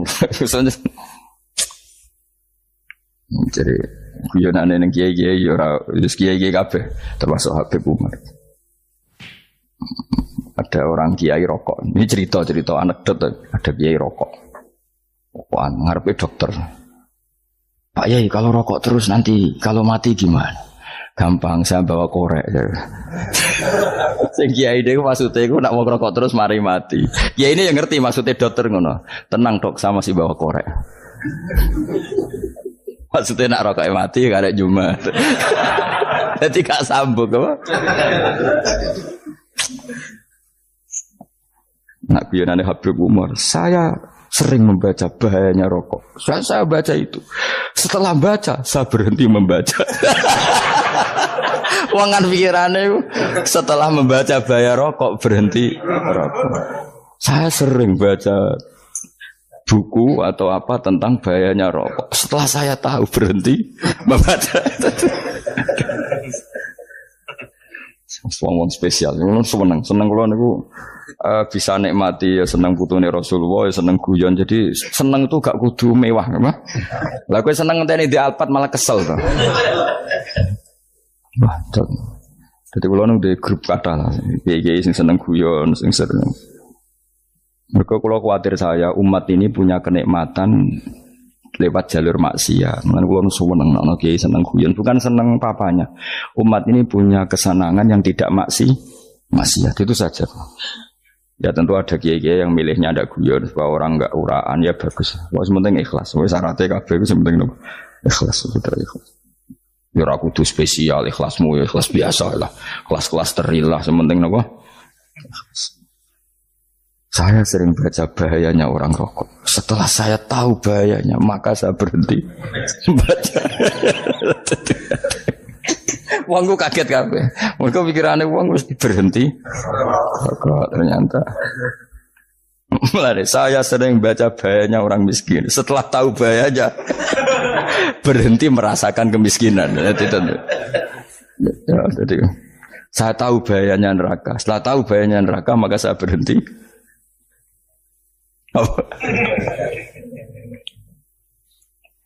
Ya, jadi terus disebut lahu ma fis samawati wa ma fil ardi. Terus kita nyaman. Kayak apa kalau alam raya ini milik Cina, milik Singkek, milik non Muslim atau milik wong Islam sekalipun. Mesti apa-apa tuku. Repot. Tapi berhubung alam raya ini milik Allah, kita nyaman. Mergo wa izzat sing super lomo, super dermawan, super semuanya. Akhirnya nyaman. Kamane iso turu. Kan kula nang rumah ayat kursi ora iso turu, pe turu. Dan dia maca lesane gak ati kula maca. Lahu ma fis samawati wa ma. Terus mangdal ladzi yashfa'u indahu ila bi'izni. Ketika Allah itu segalanya, tentu yang punya otoritas syafaat, punya otoritas apa saja nunggu izinnya Allah Subhanahu wa taala. Ayat yang spesial ini. Kemudian kiai-kiai punya cara supaya umat itu hafal. Dibikinlah metode tahlil, maca bareng-bareng. Tapi kemudian ya sudah itu nasibnya terus kurang baik. Nasibnya kurang baik. Hanya ada yang bid'ahkan, ada yang setengah-setengah. Afirno sing maca ya padha dene ra paham mbek ngantuk bantuk berkat mulai sudah akhirnya terus. Lah sampean bela di sembelo sing bener wis takok provokator kowe. Sing jelas latih maca iku terus. Dadi Allah pirsa nak macamu ora golek berkat. Tapi nak mau tahu tahlil hati. Eling apa tahu hati? Benda apa? Eling pangeran kok ngenteni wae. Apa iku tunggale. Tahu muni alhamdulillah nate apa nak permangan. Muni alhamdulillah kok ngenteni permangan bocah kok ora karu-karuan. Wong ora bakat wali kok teke wis elek. Jape wis keliru terus. Masih wong khusuk lah, ora bakat wali, khusuk tok tapi ruwet, uripe ruwet. Lahu ma fis samawati wa ma fil ardi man dalladhi yash'indahu illa ya'lamu ma baina aydihim wa ma khalfahum. Dan Allah tahu apa yang di depan kita, di belakang kita. Terus kita lagi-lagi nyaman. Kayak apa misalnya kita yang lemah ini tidak dalam pengawasan Tuhan. Jika mana kalau misalnya dia anak cilik, anak itu tidak nyaman kalau ketika main gak didelok orang tuanya karena dia tahu ada hal-hal yang dia tidak bisa menggapai dan butuh setiap saat pada orang tuanya untuk membantu menggapai itu. Jadi anak masih senang dolanan, sukanya diperhatikan tetap. Nah kita ini senang sekali untuk main yang dunia ini pengiran diperhatikan Allah Ta'ala karena Allah selalu tahu kita. Jadi terus nyaman. Jadi semua ayat itu menjadikan kita nyaman. Mana kajian Nabi ora sare sedurunge maca ayat kursi, ora sare sedurunge maca surat musabbihat.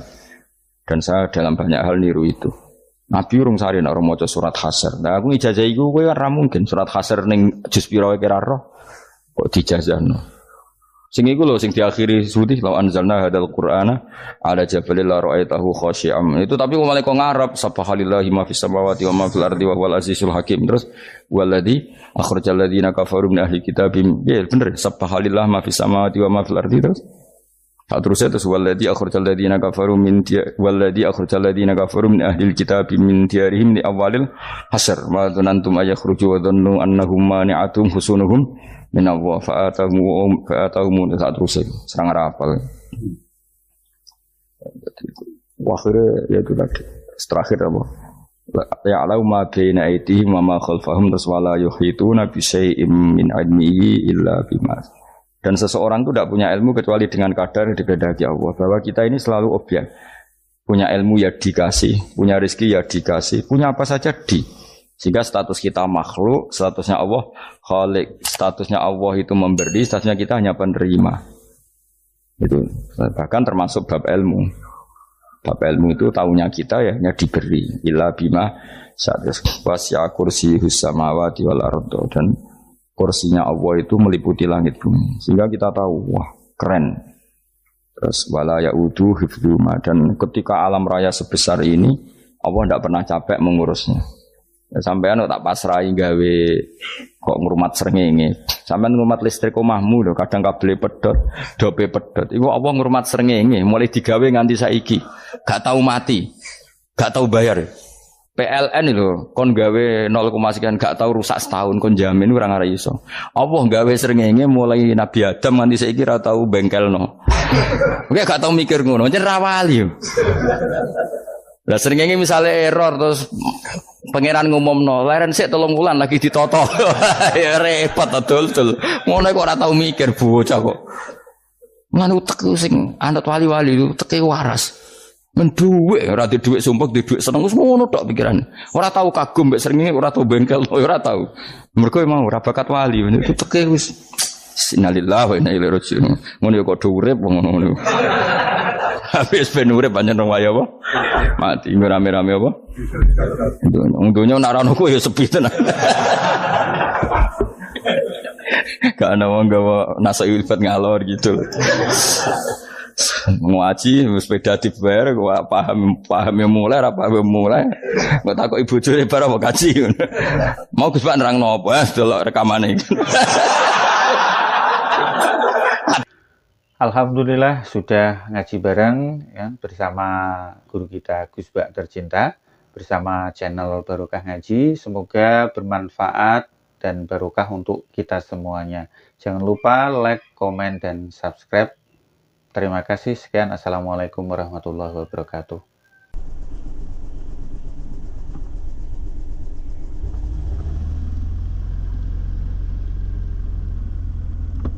Kalau nanti ketemu murid, ya artinya yang ikut aliran Siti Jenar, dia ada sholat, ada apa, hidup di satu tempat gitu. Padahal dia bisa baca Ihya. Dulu pernah mondok di Mekah, pernah di Irak. Ini ya meresahkan para kiai. Kemudian sebagian mereka minta saya suruh ketemu. Ya walhasil kalau ketemu pertama ya. Jenengan Gus Ba, tapi zaman Rasul niku terperata arani muka sapa. Nggih biasa mawon. Kula ora usah kenal jenengan nggih kenal. Dadi kula biasa mawon.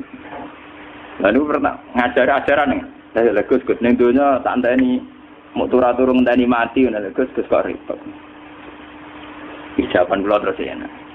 Sampai ada wong hakikat wong ngenteni mati barang. Ya mati wis saiki iku. Rasa ngenteni saiki padha-padha wis napa?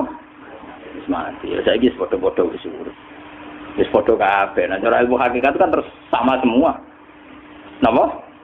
Sama semua. Ngeten iki kula niku mbok arani ijazah, mbok arani misal ya misal, saunimu lho. Pokoke aku ngomong secara hak. Kulo nu ya kiai, bolak-balik kadang ana wong Gus kiai kadang dijajal disantet wong. Kulo nu ape ndonga tolak santet iku isin. Isin kulo iku ngeten, perkarane ngene tok Gus Hafiz. Kulo lho sampean anut kulo ya oleh. Ora ya ora apa-apa wong. Ora mbok nutku ya ora patheken. Isin kulo ngene. Dukun santet itu apa nyantet ku ora mantep ambek ilmune. Lha iku iso nyantet. Lah kowe hafal Quran kan kudu mantep mek Quran kok gak pede. Lha ngono barang batil mantep mek batil, iki barang hak ora mantep mek hak. Mulane cara Nabi Ibrahim lha kowe kok ngancam aku ambek berhala wala taduru wala lanfa. Dan mulane dekne Ibrahim iskal. Fa kaifa akhafu ma asyraktum wala takhafuna. Lah padha-padha kuwatir ya kuwatir kowe. Pantese malaikat Israil watuk nyekik tukang santet lha apa nyekik hafid. Mestine iku kan lah iya barang wong nyantet itu kan barang batil, mantep mbek ilmu. Kowe hafid ora mantep mbek ilmu. Ngono cara aku isin. Lan kula donga tolak santet iki isin ora kok perkara sombong isin ae Gusti. Wong niku kawulane jenengan fasik mbok turuti. Kula saleh ra jenengan turuti. Mulane ya ora cara Nabi Ibrahim ngono. Lah aku ada mbok ancam mbek berol. Mulane pakai cara Ibrahim kok bagaimana saya perlu rasa apa? Takut. Foto-foto wadi mestine kowe, mergo iktimat ambek barang sing la taduru wala angka. Mestine sing kuwatir dukun santete, mergo ngimani barang batil. Kok malah hafite sing wedi dasar gak wali blas. Maksudnya kira ana tak ora apa-apa lho, cuma kebangetan. Malah golek hisib. Iya karep. Nah, ngadepi aku padha saleh hisib-hisiban lah. Ngadepi dukun santet kok mau coba. Nah, ngadepi aku ora apa-apa hisib-hisiban. Tapi yo ora pegawean sekarang hisib nazar aku Hasan Asadili ku mono wali. Hisibe go nyerang ulama, yo mesti ra gelem. Malah aneh meneh. Maksudnya biar ora usah ora usah tuh mau ngadepi ngono biasa wae eling pangeran. Lah kok misalnya kok mati tenan, apa? Mati tenan tekset. Disantet, kowe mati tenan ya mati takoki pangeran apa kok mati? Iki jenengan kersane mati. Ora kena ono sikat boten Gusti, dukun santet aja mateni wong. Sing duwe sifat al-muhi al-mumit tetep jeneng. Iku Ibrahimiyah. Kan as ngono makome Ibrahimiyah. Lah Nabi Ibrahim kan ngono. Wala akhafu ma tusyriku nabihi illa ayyasha rabbi. Saya aku ora wedi blas sampai pangeran sampai berhala. Umpama aku untuk musibah ya mergo pangeran sing kersakno. Dan misale munib santet wong kok tekset. Nek kok pangeran ya akeh-akeh iya gitu. Kata koi pangeran gak jogeman muni. Kenapa nikmati? Kulo disantet tiang. Lho, berarti musyrik. Berarti ki nganggep santet yu atsir. Ngabet. Wis mate disalahno pangeran. Jogeman deh. Paham ya? Nak takoki kenapa nikmati? Mergo disantet. Mboten Gusti.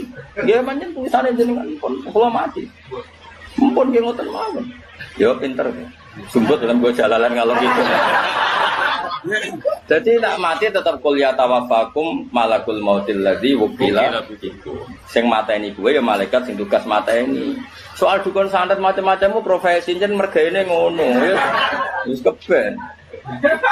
Lah aku tahu lho Mas, sampai ngaji ning ujian dibisiki mbek panitia. Gus mengke ngapunten biasane wonten kiai dijajal ngene-ngene. Ayo meninggal. Aku pe donga iku isin, ajane ya rada wedi. Tapi pe donga iku luwih isin mek pangeran. Maksudnya isin ora kok perkara to isin. Lah mosok pangeran tak terang no pentingnya nglindungi ulama itu kok wong cerdas ora perlu diterangno kok pangeran diterang.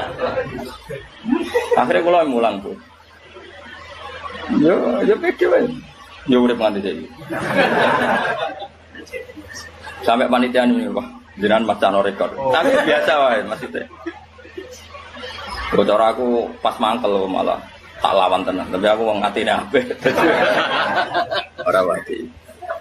Ya iki waca ayat iki. Dadi wala akhafu ma tusyriku nabihi illa ayyata rabbi saya. Terus dawe Imam Suyuti, minal makruhi yusibuni fayakunu. Dadi misalnya mau pe disantet dukun santet kok kowe mati.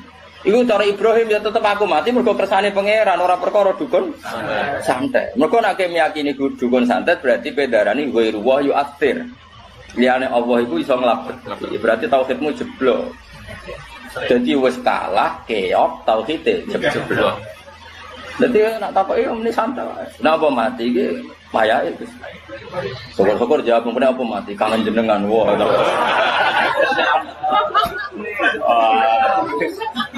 Bapak malaikat dikire paling tenane.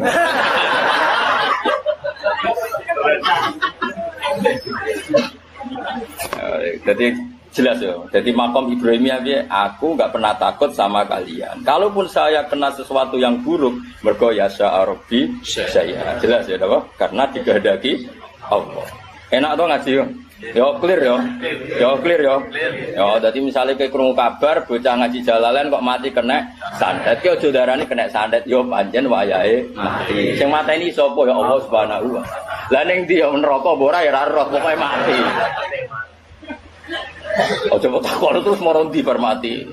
Ora roh nek iku gak swarga. Mantap swarga. Ya jelas Nabi kenapa wala akhafu ma tusyriku nabihi illa ayyasha. Kalau waca tafsir ya, karena ini penting sekali. Masalah tenan pancen. Jadi ayat iki kula niku paham mulai nggih pokoke mulai latihan ngalim paham. Semenjak iku aku iso nglakoni tenan.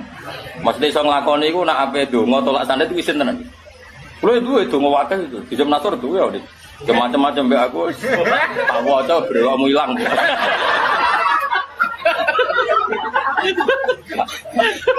Tapi kalau ora tertarik napa. Ngelawan wong wis kalah ora tertarik. Ya jadi jelas filosofi Nabi Ibrahim, saya tidak pernah takut apa yang kamu agul-agulkan, itu matu syiriku Nabi. Kalaupun nyatanya saya nanti kena makruh sesuatu yang tidak saya senangi, itu karena yasha Rabbi saya. Kalau di sini kasihan ya illa yasha Rabbi saya. Minal makruhi yusibuni fayakunu. Jadi kalau saya nanti kena sesuatu yang al-makruh yang tidak saya suka, ya karena masyiatullah, bukan karena aktivitas dukun santet. Jelas ya? Enak toh? Ya, dan mana ana kiai mati sing jare disantet wong, kowe nak aja geman di keyakinan ngono. Iku tau hitam jeblok. Kenapa kiaimu mati? Nggih mati mawon. Napa? Kenapa ya jeneng ajale telas. Mumpun kan selesai kan? Enak toh? Jadi Nabi Ibrahim warning, aku ora ngarah kena musibah sebab aku ngelecehno Tuhan-Tuhan kamu yaitu berhala. Kalaupun musibah itu terjadi ya karena kehendak Allah. Kenapa Ibrahim perlu memaklumatkan itu? Kalau beliau tidak memaklumatkan ketika kena musibah, tetap ditafsirkan karena kualat ngritik berhala. Makanya seorang ulama harus memaklumatkan diri. Mulane tak umumno saiki. Suatu saat nak muni mati ya pancen kersane Allah. Ora kok perkara kena dikon sange. Ibrahim yang ngono, kan diancam kowe nak ora nyembah aku berhala, engko kowe kena elek, kena musibah. Terus Ibrahim gak ngarah saya kena musibah karena faktor berhala. Kalau saya nyatanya kena musibah ya mergo illa ayyasha Rabbi syai'a, karena masih aku. Jelas ya? Iya. Jadi bojomu ya omongi, aku iku asline semlarat. Jok rabi kowe tambah. Tapi asline melarat iku asli, ora kok jok kentuk kowe kudu mbok terangno. Ben suatu saat melarat iku ora ono sing disalahno. Jelas ya? Bae kowe ngene iki ana asli melarat. Ora kok perkara ngaji jalan ora barokah. Ya wis pancen asline wis melarat. Dadi apa-apa kudu dikonfirmasi ben apa? Jelas. Ya jelas ya. Bae bodoh ku ya ora salah gurune. Ngono, aku jute ngaji debat tetep bodoh. Bodoh iku wis asli. Langi-langi barang asli ku angel.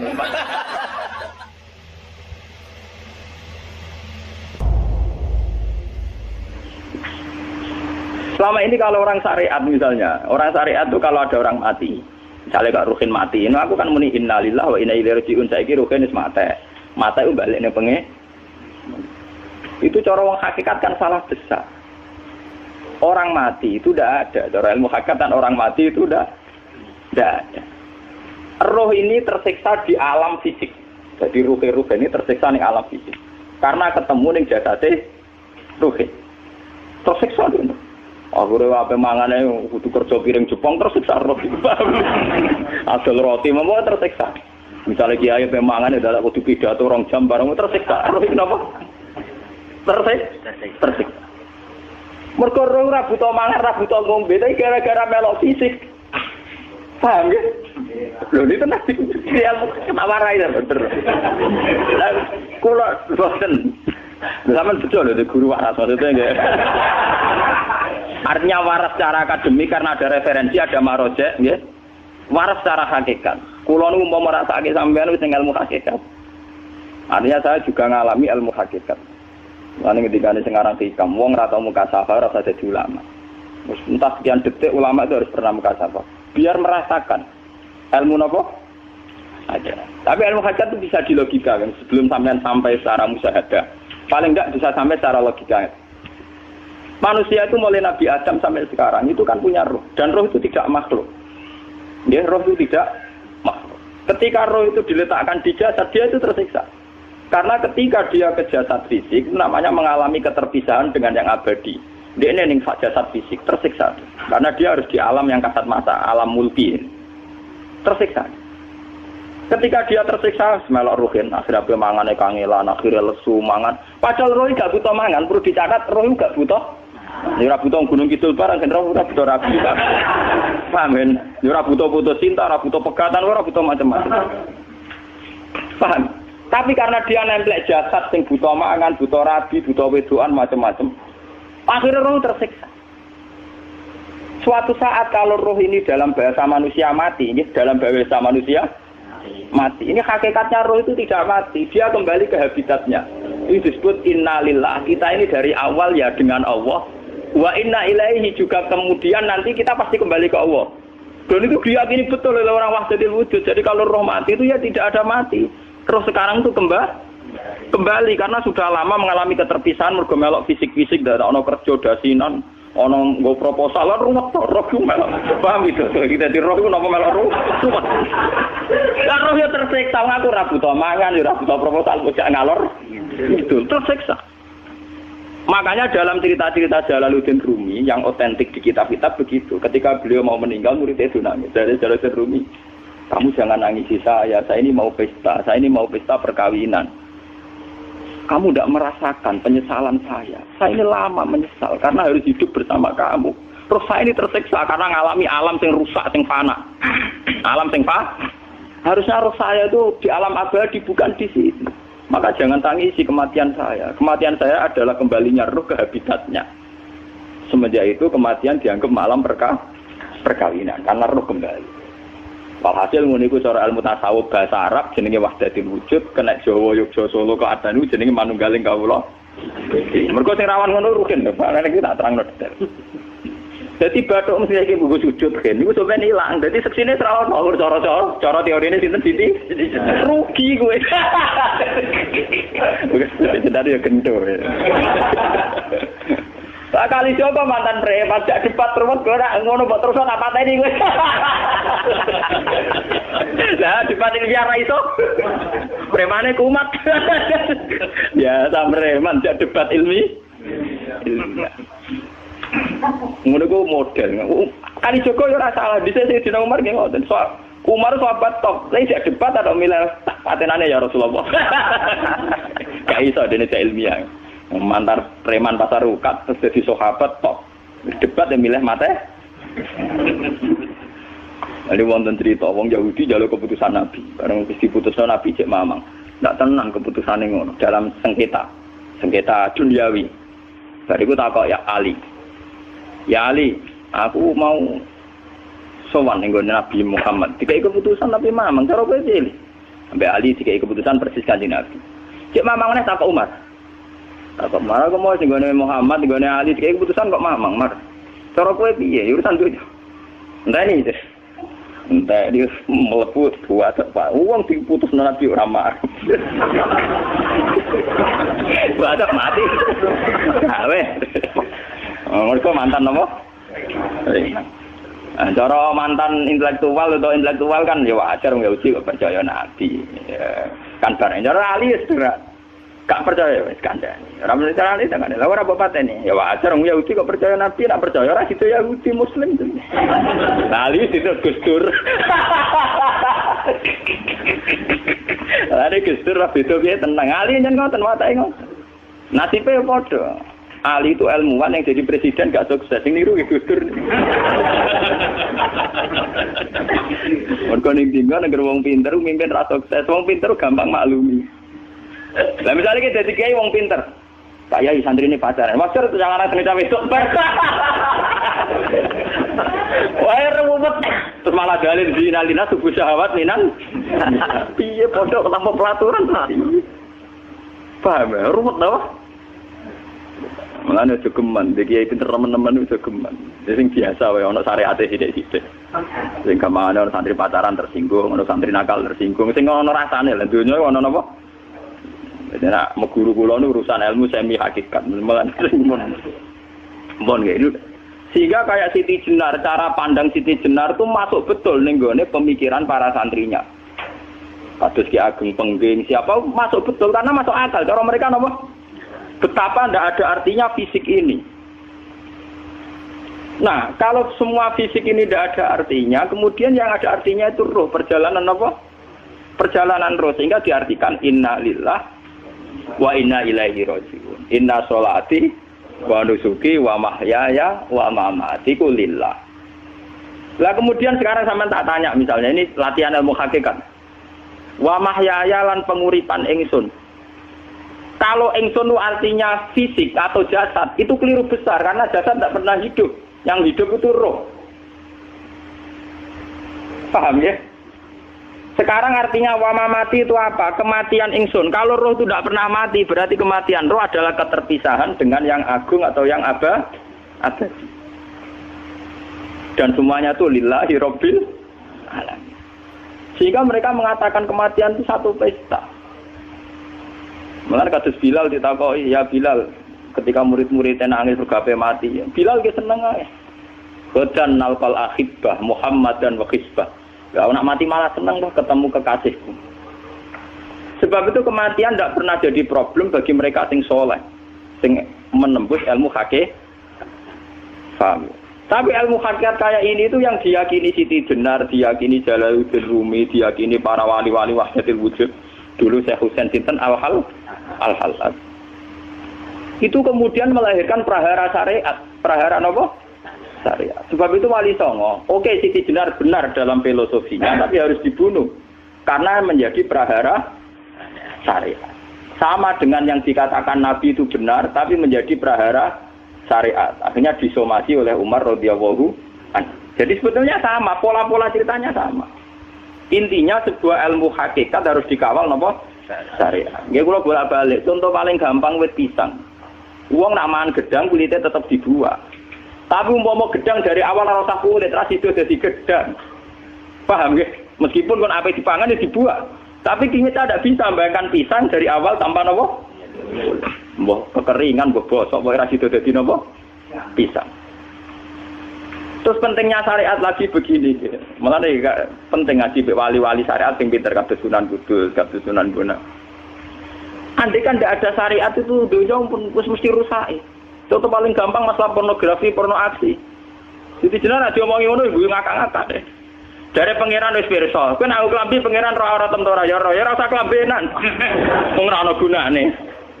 Kalau yang paling penting itu nazarullah, kenapa kowe klambenan barang, wong kowe klambenan ora pangeran tetep pirsa.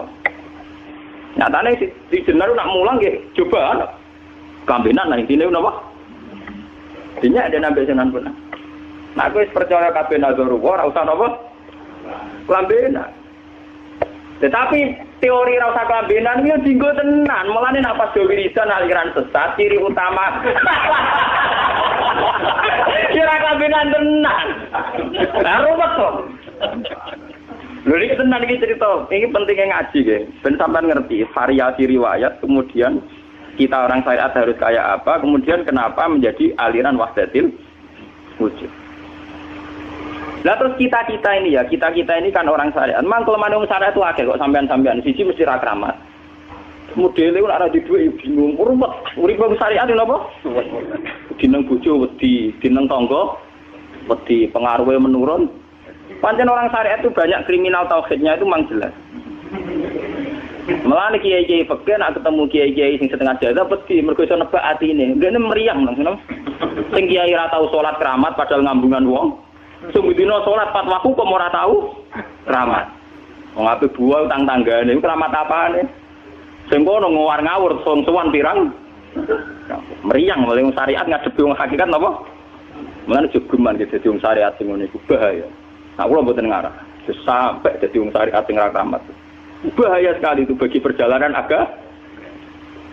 Kula sering ketemu kiai-kiai sing terkenal keramat, terkenal keramat di juwaduk tiang-tiang hakikat. Ditantang kanca-kanca kula wani. Nah, tantang aku tetep rawani kok. Mikir deh.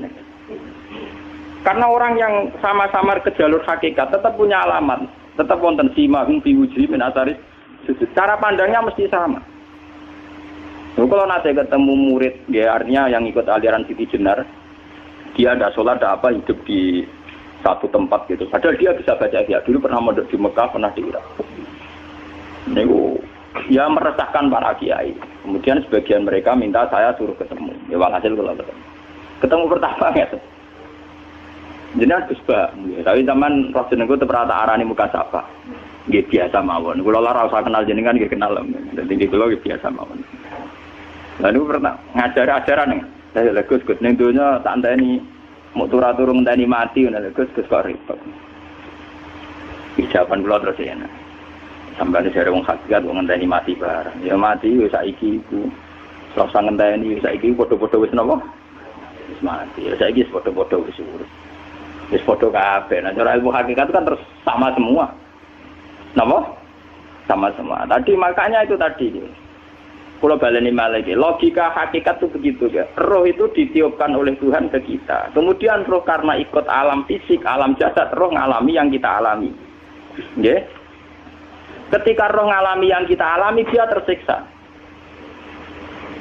Nah, ketika roh sudah terpisah dari jasad yang mengekang, yang memenjara ini, dia senang terus kembali ke Tuhan. Ini disebut inna lillahi wa inna ilaihi. Nah, jasad ini kemudian menurut ilmu hakikat nggak ada gunanya sama sekali total. Hilang ditelan tanah. Lah kalau begitu jasad ini nak mbok agul-agulan. Gusti bathuk kula tak nggo sujud tangan kula ndi buktine tangan wis ra ono. Bathuk wis ora. Mulane dari Siti Jenar, hanya wali bodoh kayak kalian yang punya ajaran bodoh begitu. Malah rasupan terus.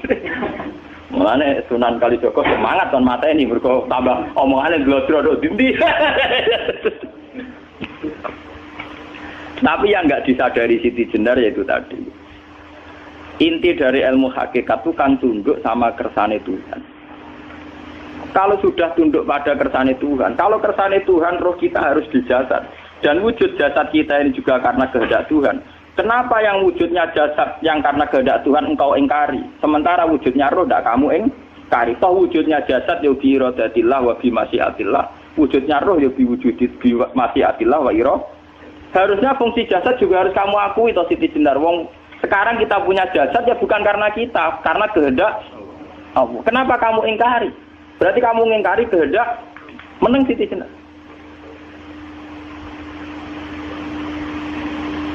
Makanya hakikat yang pertama Semi itu pasti khayal. Lah Siti Jenar itu hakikatnya baru yang sampai khayal itu. Sehingga dia tersesat. Sebenarnya kalau sudah hakikat beneran itu tidak perlu khayal begitu. Artinya tidak perlu khayal jasad kita sing senajan ora ana gunane ini. Tetap piye wae wujudnya karena kehendak Allah. Juga kita harus terima. Apapun kekurangannya, apapun kenaifannya, ironisnya harus kita terima ini sebagai bentuk penerimaan kita pada masyiatil. Begitu juga keadaan roh kita sebagai penerimaan atas masyiatil. Meskipun ada teori-teori roh yang lebih valid misalnya begini. Kanjeng Nabi itu suatu saat ininya terputus karena perang Uhud. Itu Kanjeng Nabi dia dolanan drijine ini. Napa cara napa jari jemari ini Nabi putus. Iki dolanan. Jadi Nabi sendiri kadang sering ngajarkan ilmu hakikat. Hal lagi illa usbun udmiyat wa fi sabilillahi ma lafitu. Kowe ora trimo fisik, bentuk fisik jari jemari sing